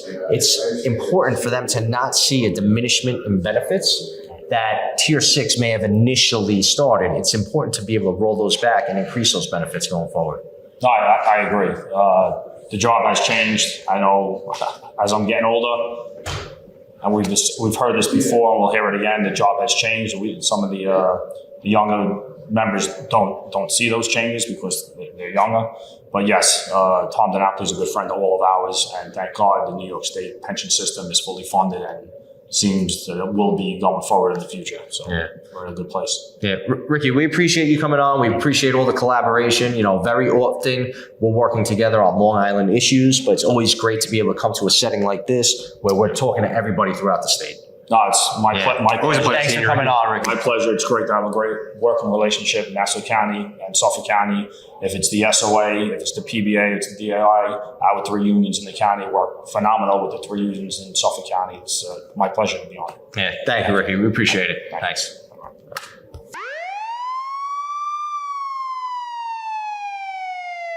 So here at the PCNY conference, Larry Short, president of the Suffolk County Detective Investigators Association. So you represent all the investigators in the Suffolk County DA's office. That's correct. Yeah. So, a lot of the stuff we do as police officers, we end up getting cases where we can build probable cause and put people away. But your investigators kind of follow up on that sometimes and lead to convictions in the cases when the ADAs present them. That's correct. We do a lot of subpoena work, a lot of re-interview of witnesses, fatal auto accidents. Right now, we're heavily involved with the Suffolk Detectives Association with the cold case squad, going over all the open homicide cases and going back to the 60s. Right. Now, one of the things that we talk about very often is the importance of member engagement and being able to get our messages out there. And we spoke earlier today about the PAC laws and how you want to see, as president, the engagement and membership involvement in going out and working for the candidates that are going to best support law enforcement and really look out for us when we're doing our jobs.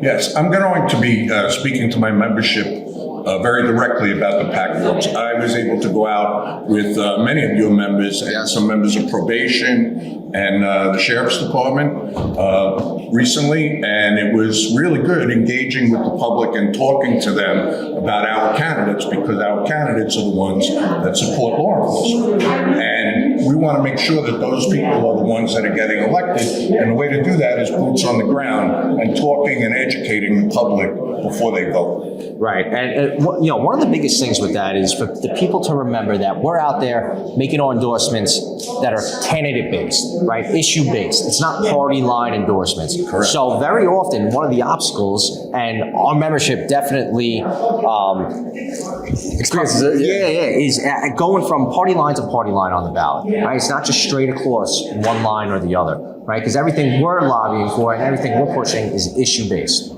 Correct. And I think that's something that the membership has to be educated on also, that don't go down the party line. Right. Because we are, if you look at the coalition endorsements, it's red and blue. Right. There's no all red or all blue. It's both. And I think that we pick the candidates on the coalition when we endorse, we're picking the candidates that have law enforcement's best interest at heart. They're the very ones that support us the most.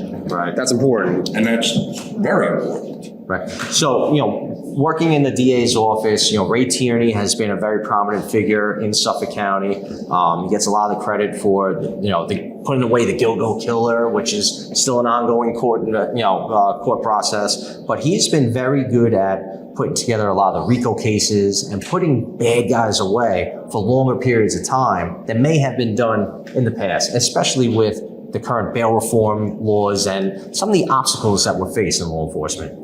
The Tierney administration has been a breath of fresh air. They are very aggressive in going after the bad guys and holding people accountable, which is really important for the cops on the street. Right. And the detectives who are going out there knocking on doors, spending long hours trying to make cases. When you bring it to the DA's office, you want a prosecutor that goes, okay, we don't have everything, but we have enough. There's probable cause, and we can convict this guy and hold him accountable.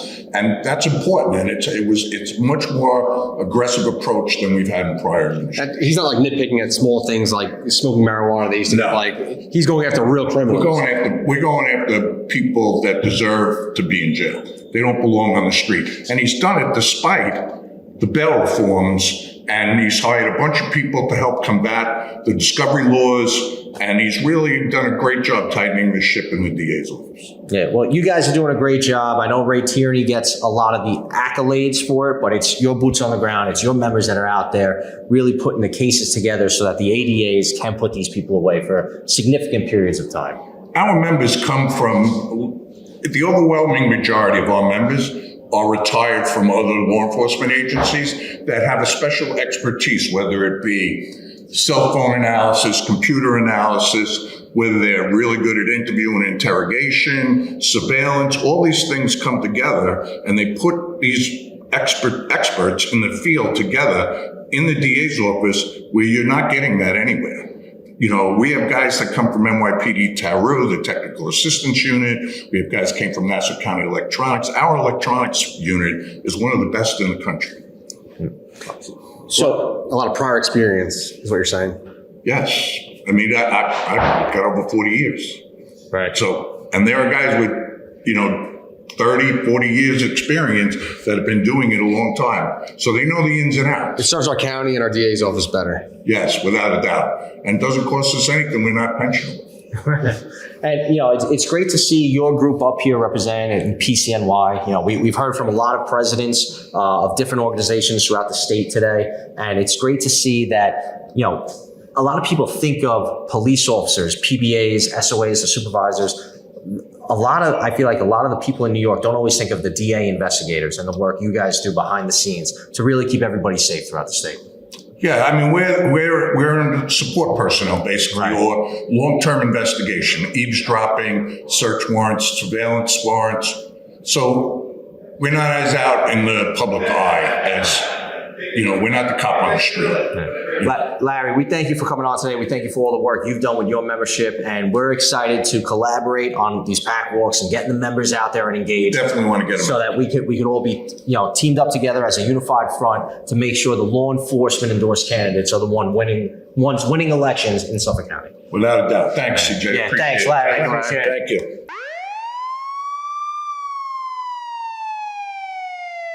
All right, now we're here with Mike Wilson. Mike is the president of the Greece Patrolmen's Benevolent Association, right? A township outside of Buffalo. We're outside of Rochester. We're outside of Rochester, excuse me. Town of Greece. I'm in charge of the Uniform Patrolmen's Association, which is just our patrol officers. Right. So I'm learning a lot about New York State geography since I've been here, right? So, being in PCNY, we got representatives from all around the state. Earlier today, we were talking with Joe Moran from Syracuse. I referred to him as being upstate. He's like, oh, we're central New York, right? So, because to us on Long Island, everybody north of the city is upstate. Yeah. The Bronx is upstate. Yeah. So in Greece, how many members do you have? What are some of the big issues that you're facing right now for those members? So my membership is relatively small because it's just patrolmen. So detective and above are in a separate union. Okay.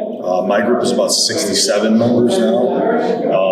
So we deal with basically all our frontline patrol officers. So all the issues that they would have that come to the normal patrol. We're the biggest town in Monroe County. So we have 100,000 residents. So we're a pretty big agency, pretty big municipality. So we just kind of deal with all the same normal stuff that the smaller agency and smaller groups deal with. Right. So as a smaller agency, how important is it to be part of a big umbrella group like this? Because a lot of us, where we have thousands of members, it's a little bit of a different dynamic. You having 60-something members, the umbrella organizations, I would assume, mean a lot more to you when you're lobbying for certain changes. And so that's the biggest difference, I think, from downstate and upstate. We're a smaller group. We don't have lobbyists assigned to our unions. We don't pay lobbyists. Everything we do through PCNY. I'm also the president of the Finger Lakes Police Federation, which is like a regional county-wide group where all the union presidents from my area join, and we do all of our political endorsements through that instead of our own individual, because most of us don't have PAC funds or political action committees.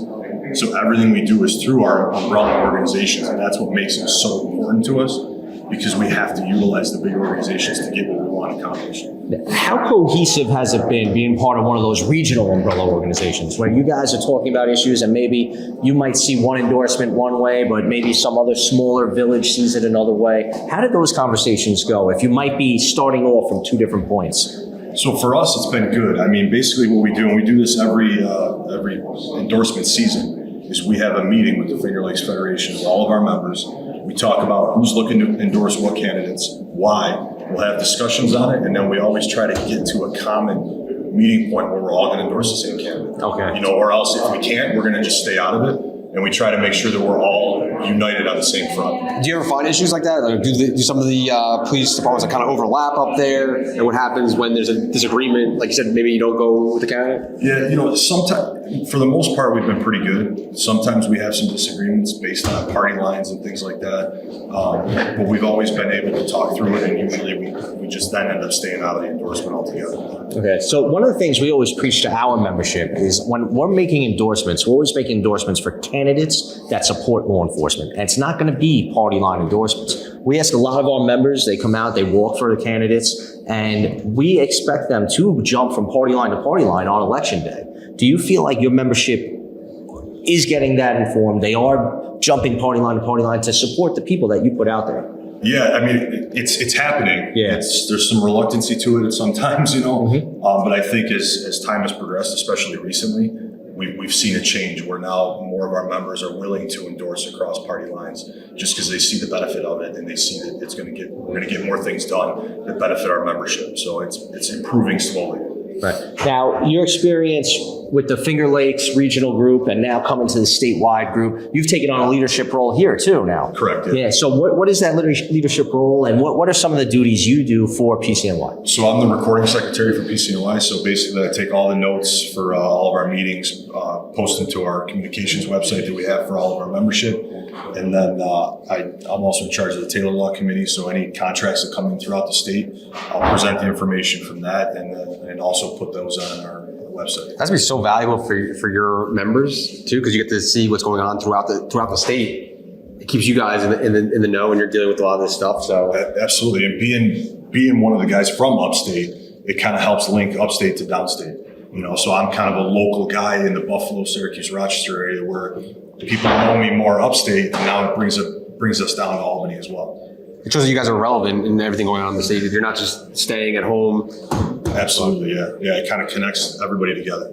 Yeah, it's great. It's great to be part of an umbrella organization like this. It's great to be able to see all the work everybody does, both in their local jurisdictions, but coming here and communicating each other's issues so we can have a unified front going forward in any state issue that we want to try to see changing. Yeah. So, Mike, we appreciate you coming on. Thanks for talking to us. And Thanks good for luck having with me. everything you got going on. Thanks for having Yeah. me, guys. Appreciate it.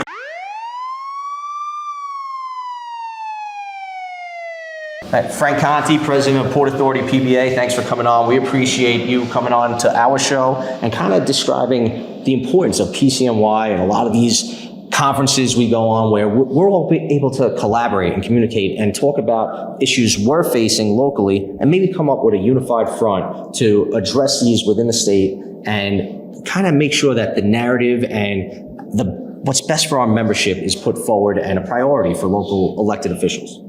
Yeah, agreed, CJ, absolutely. And that's what we're doing up here. That's what the conference is about. I'm absolutely privileged to be on Mikey O'Mara's board. As the president of my union, we're a little bit of a different agency, you could say. We're by state, New York and New Jersey. But what many people may not understand is the majority of our more relevant legislation comes from the New York side because we are all, including New Jersey residents, in the New York State pension system. We're in police and fire, like everybody in this room. How's that work with like your New Jersey, your members that work in New Jersey? They're just they're still part of New York. Do you know how that's kind of? They are still part of New York State police and fire with the rest of us. It's definitely an interesting dynamic, but in fact, all Port Authority employees, including civilian employees, are all members of the New York State pension system, either police and fire or one of the ERS plans.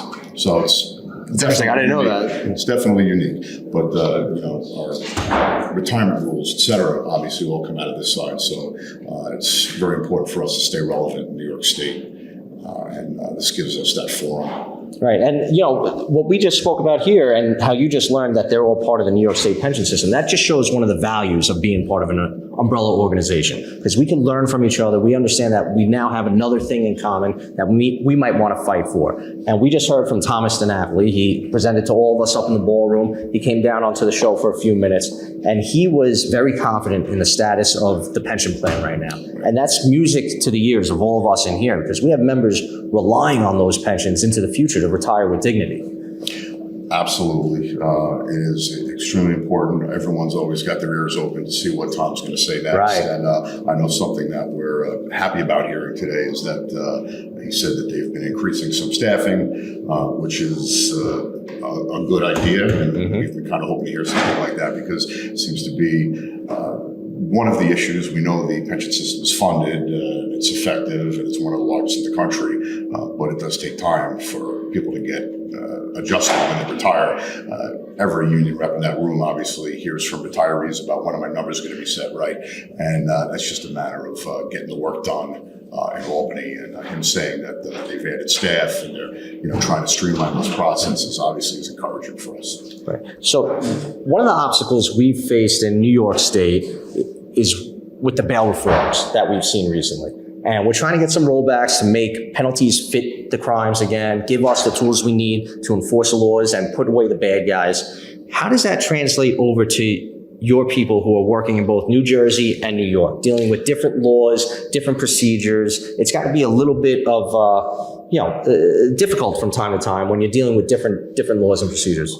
Yeah, it's difficult. It's definitely complicated. We figure it's not only two states. Obviously, we're active in the 5 boroughs of the city, and then in New Jersey, we're subject to whatever county prosecutors have going on. So we're dealing with this on both sides of the river, and it looks like in cases where even judges may actually have discretion,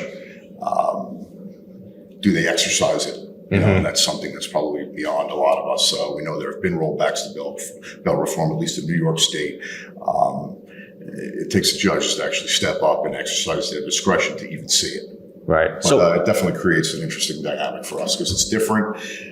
You can make 2 arrests in one day and they can be in completely different jurisdictions. right. So we've spoken a lot about some of these bail issues in New York State. What is it like in New Jersey? Is it say more conducive to policing? Is it easier for us to do our jobs in New Jersey, or is it equally as difficult? If you were to compare the two states, because you have a unique perspective being in both states with your membership. I'm going to say it's probably fairly even. Okay. It's the difficulties that you see in New York are the same in New Jersey. It's not to say that Jersey is anti-police or terribly pro-bail reform or what have you, but you see the same types of revolving door stuff as you do here in New York. Do you guys get involved like politically? Like I know New Jersey has a big governor's race this year. Do you guys have any like endorsement on that, or have you guys done that? Well, we obviously are politically active in both states, and it creates a little bit of an issue for us because we have one state keeping an eye on the endorsements we make in another state. So we have this Jersey governor's race coming up, and I'm sure there are folks in Albany that would want to know how the Port Authority PBA is making an endorsement with Trenton and vice versa. So it's a touchy situation. Sometimes there's a value in refraining. Okay. Or just saying, hey, best I can do for you is not support your opponent. So we haven't come to a decision on Jersey just yet. Okay. We're going to kind of wait and see the direction that goes in, but it definitely creates issues for us. I'm sure. Taking it from both sides. Yeah. And then, of course, we try to make sure we're in step to the best we can with the groups and the municipalities in which we work. So, if we're talking about a Nassau race or a Suffolk race or a local race in New Jersey, we are active in small local races as well, but we will always want to hear from the primary municipality and those unions to find out, how they feel about a candidate before we get involved. Because again, it may be best for us to sit back. That communication is so important. I'm glad you brought that up. I think that communication is one of the most important things that should be and do go on in the in these meeting rooms here once a month. I think that's absolutely vital in knowing what your neighboring agencies and unions are doing. Yeah, I agree 100%, and it just goes to show what that unified front could be as long as we keep those lines of communication open with each other, not just the local electeds, because we preach that all the time, but keeping in contact with each other and having that unified front as, an umbrella organization, I think is great, and it's going to serve all our membership better. Definitely vital. Yeah. Thanks, Frank. We appreciate you coming on. Joining us. Yeah, thank you. Thank you, guys.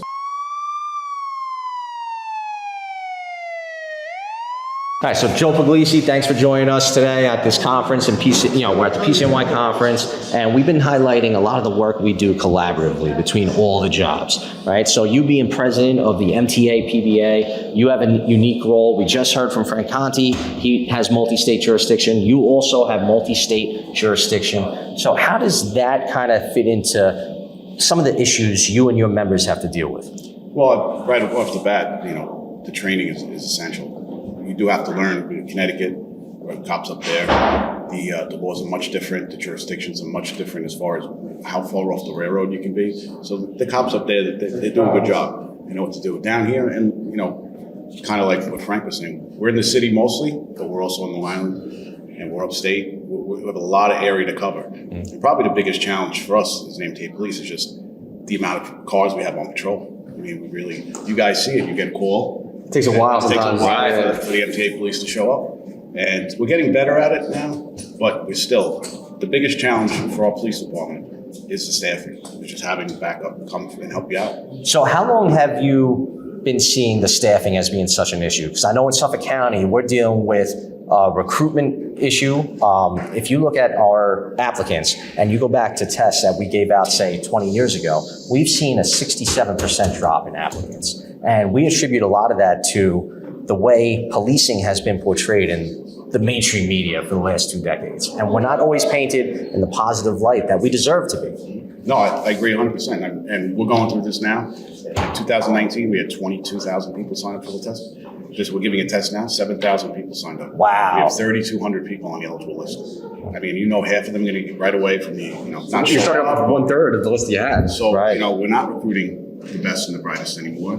People don't want to be cops because of that sentiment, which we're trying up in Albany to try to turn the tide. And I feel, a lot of us do feel positive about what's going on up there.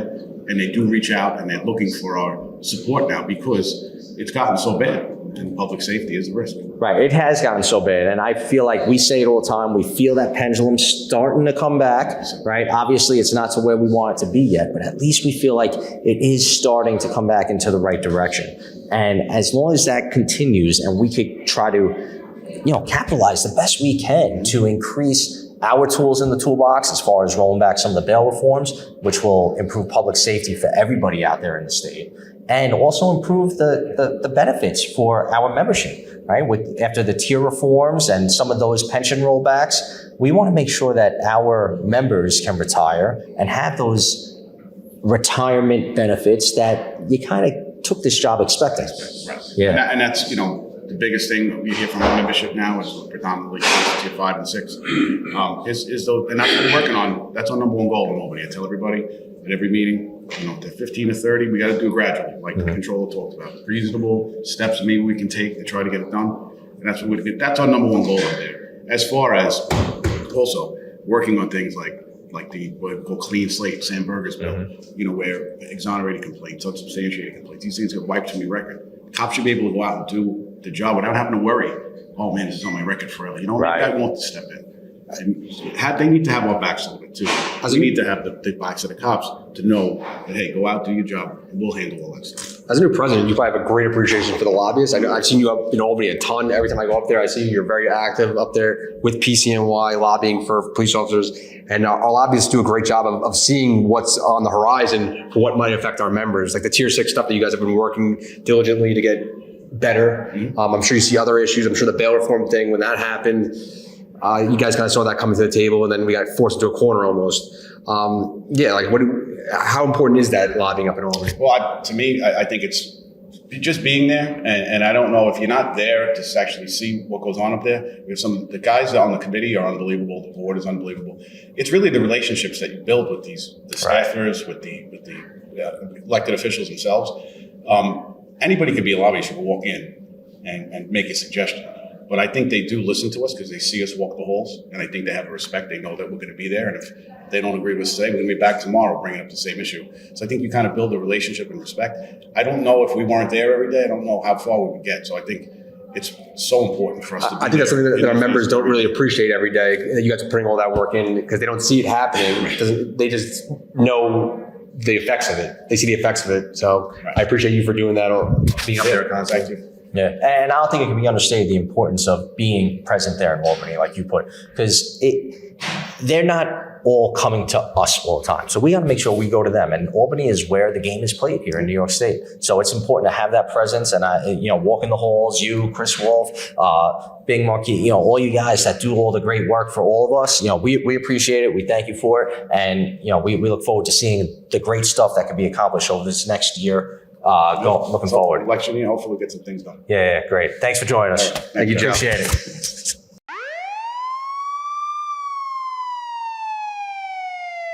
Eric Breitreiser, thank you for joining us, President of Southampton Town PBA. You've recently taken on a leadership role here at PCNY as well. And tell us a little bit about that role and the pride you take in doing it, because I know that you've been doing a great job, and you've implemented some changes that have actually put PCNY into a better position now than it was a few years ago. I appreciate it. I appreciate the time on here. I took over. I have the privilege now of serving as treasurer for PCNY. I took over from Danny Fitzpatrick, who was president of the Suffolk Detective Association. He did a great job. So I'm kind of instituting and keeping going what he instituted when it came to some financial changes. In any organization, you want to make sure that there's growth and that there's a forward sight for the future. And that's exactly what we want to do here. This organization represents thousands of police officers in the state. We don't want to lose this organization. We want to see it grow, and we want to see it continue for the next 100 years as we celebrate our 100th anniversary now. Right. It's important to see leadership throughout the whole state, because I know we have some guys. We just had Mike Wilson on from upstate in Greece, and now we have someone in Southampton, which is on the complete opposite side of New York.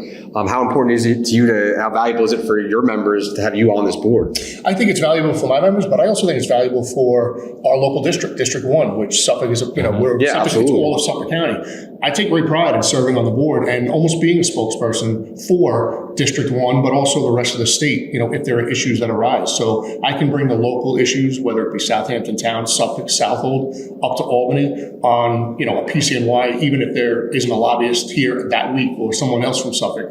I really enjoy it, I do. Yeah, no, it's great to be able to get all those ideas together and communicate. Southampton Town. How many members do you have right now? Because I feel like us as a group in Suffolk County right now, including our associate members, are around 2,700 people. You're a smaller job, but you have a lot of the same responsibilities we have, and you have a lot of the same concerns we have. So, what is the value of this umbrella organization and being able to be an active member of the executive board?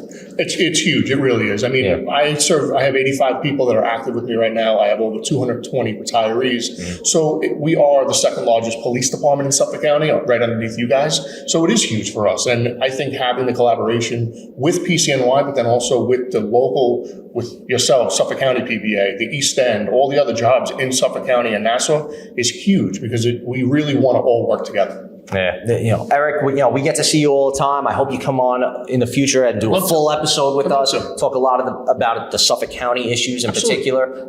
So we appreciate everything you're doing here. Great job. Thank you. Yeah.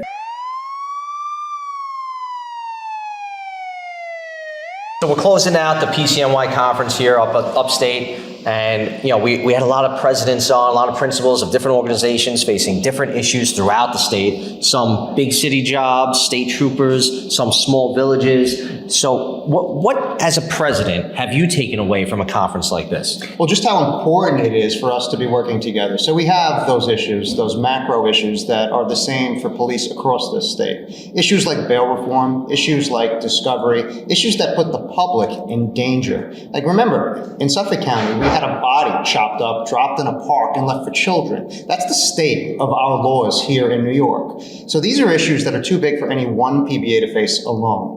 So to be here with police officers from across the entire state, to pool our resources, to work together, to be engaged, because it's not only important that we communicate, that we get together, but that we are actually politically engaged to put pressure on the elected officials to start passing laws that actually make sense, that actually protect the public, and actually stand by our police officers. So that's my takeaway. It was great to have the leadership here. It was great to be in the same room as so many, and it's a who's who of law enforcement labor leaders here, right? We had leaders from every single part of the state, from the biggest jurisdictions. So to have everybody together, but to be actively engaged and working on those issues that are important to all our members, that I think is critical. And critical to get that message out to the public as well. So that what you're doing here, speaking to the various leaders, you guys have done a great job in getting the presidents from each one of these unions to just spend a few minutes on camera and explaining what it is that they're doing. So for us in Suffolk, just great job to both you and Tam. Oh, thank you, Lou. We appreciate that. And I think one of the things that I've taken away from this is the value of communicating amongst each other as well. Because we did address one issue in the ballroom where there may have been a cross-endorsement sort of situation where two jobs that work in a similar jurisdiction maybe didn't align with who they were supporting initially. And we want to overcome that sort of obstacle. We want to make sure we're all communicating and make sure we're all on the same page for everybody. Right. Well, look at my kids, brothers and sisters, they're going to disagree, right? And this is the place to do that. You want to work out those growing pains because we're much stronger together. And, it's very clear that when we're fragmented, when we're broken apart, you look at all the anti-police legislation that happened after George Floyd, we were drowning, right? And when the police drown, the public is right behind us, right? Because we are the ones that stand on that line. We are the ones that protect the public. And when you have us fragmented, there isn't that pushback. There isn't that layer of protection against these woke, insane laws and politicians that really would defund us and really put your family in danger. So places like this is where we kind of work out the differences. We're not always going to agree, but at the end of the day, we're going to work together. We really are much stronger when we all pool our resources together. Even look at Stacey Fefermano, who we fought for to get back in the state assembly. She almost lost the previous election cycle before last election cycle, where PCNY all got together and went out and put boots on the ground and campaigned for her. She went from losing by about 50 votes to winning by about 1,000 votes. That's a huge difference. Right, and we spent a lot of time talking about the public safety issues like bail reform, like fentanyl, like these laws that just embolden criminals. But we also have to talk about being fair to our men and women in uniform. We're not only a law enforcement organization, we're labor organizations here as well. So when you look at those issues like Tier 6 and Tier 5, where our new people, our new police officers, are being robbed of a fair retirement, where their job is harder than any other iteration, any other generation of police, yet they get less in terms of when they retire, right? That's not fair. And that is a public safety issue because that is a major obstacle to recruiting people, right? To getting people to take these jobs. So it's important that when we speak to the elected officials like Stacy, who sits on the pension committee, right? Let's move that forward. Let's let them know that they have to do right by our police officers and they have to give them fair benefits and a fair retirement.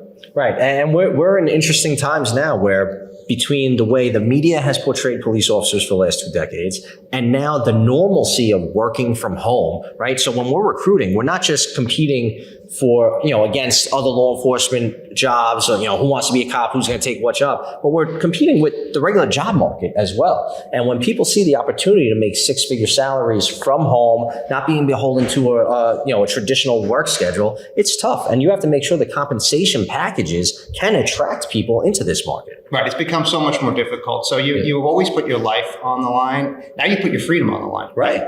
I mean, we heard 3 or 4 different stories where police officers were prosecuted unjustly across the state in this room today. So, you sign up for these things. You sign up for the danger. What you don't sign up is to be a punching bag.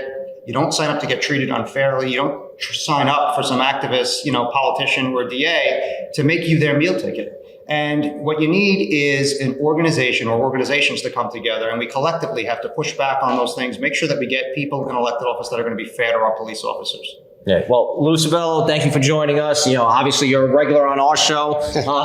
So it's great to hear from you. I think it's great for everybody to see that you're up here with us too, and we're all in this together. Excellent. Well, great job, Jay. Thank you, Lou. Thank you, Jess. Appreciate it.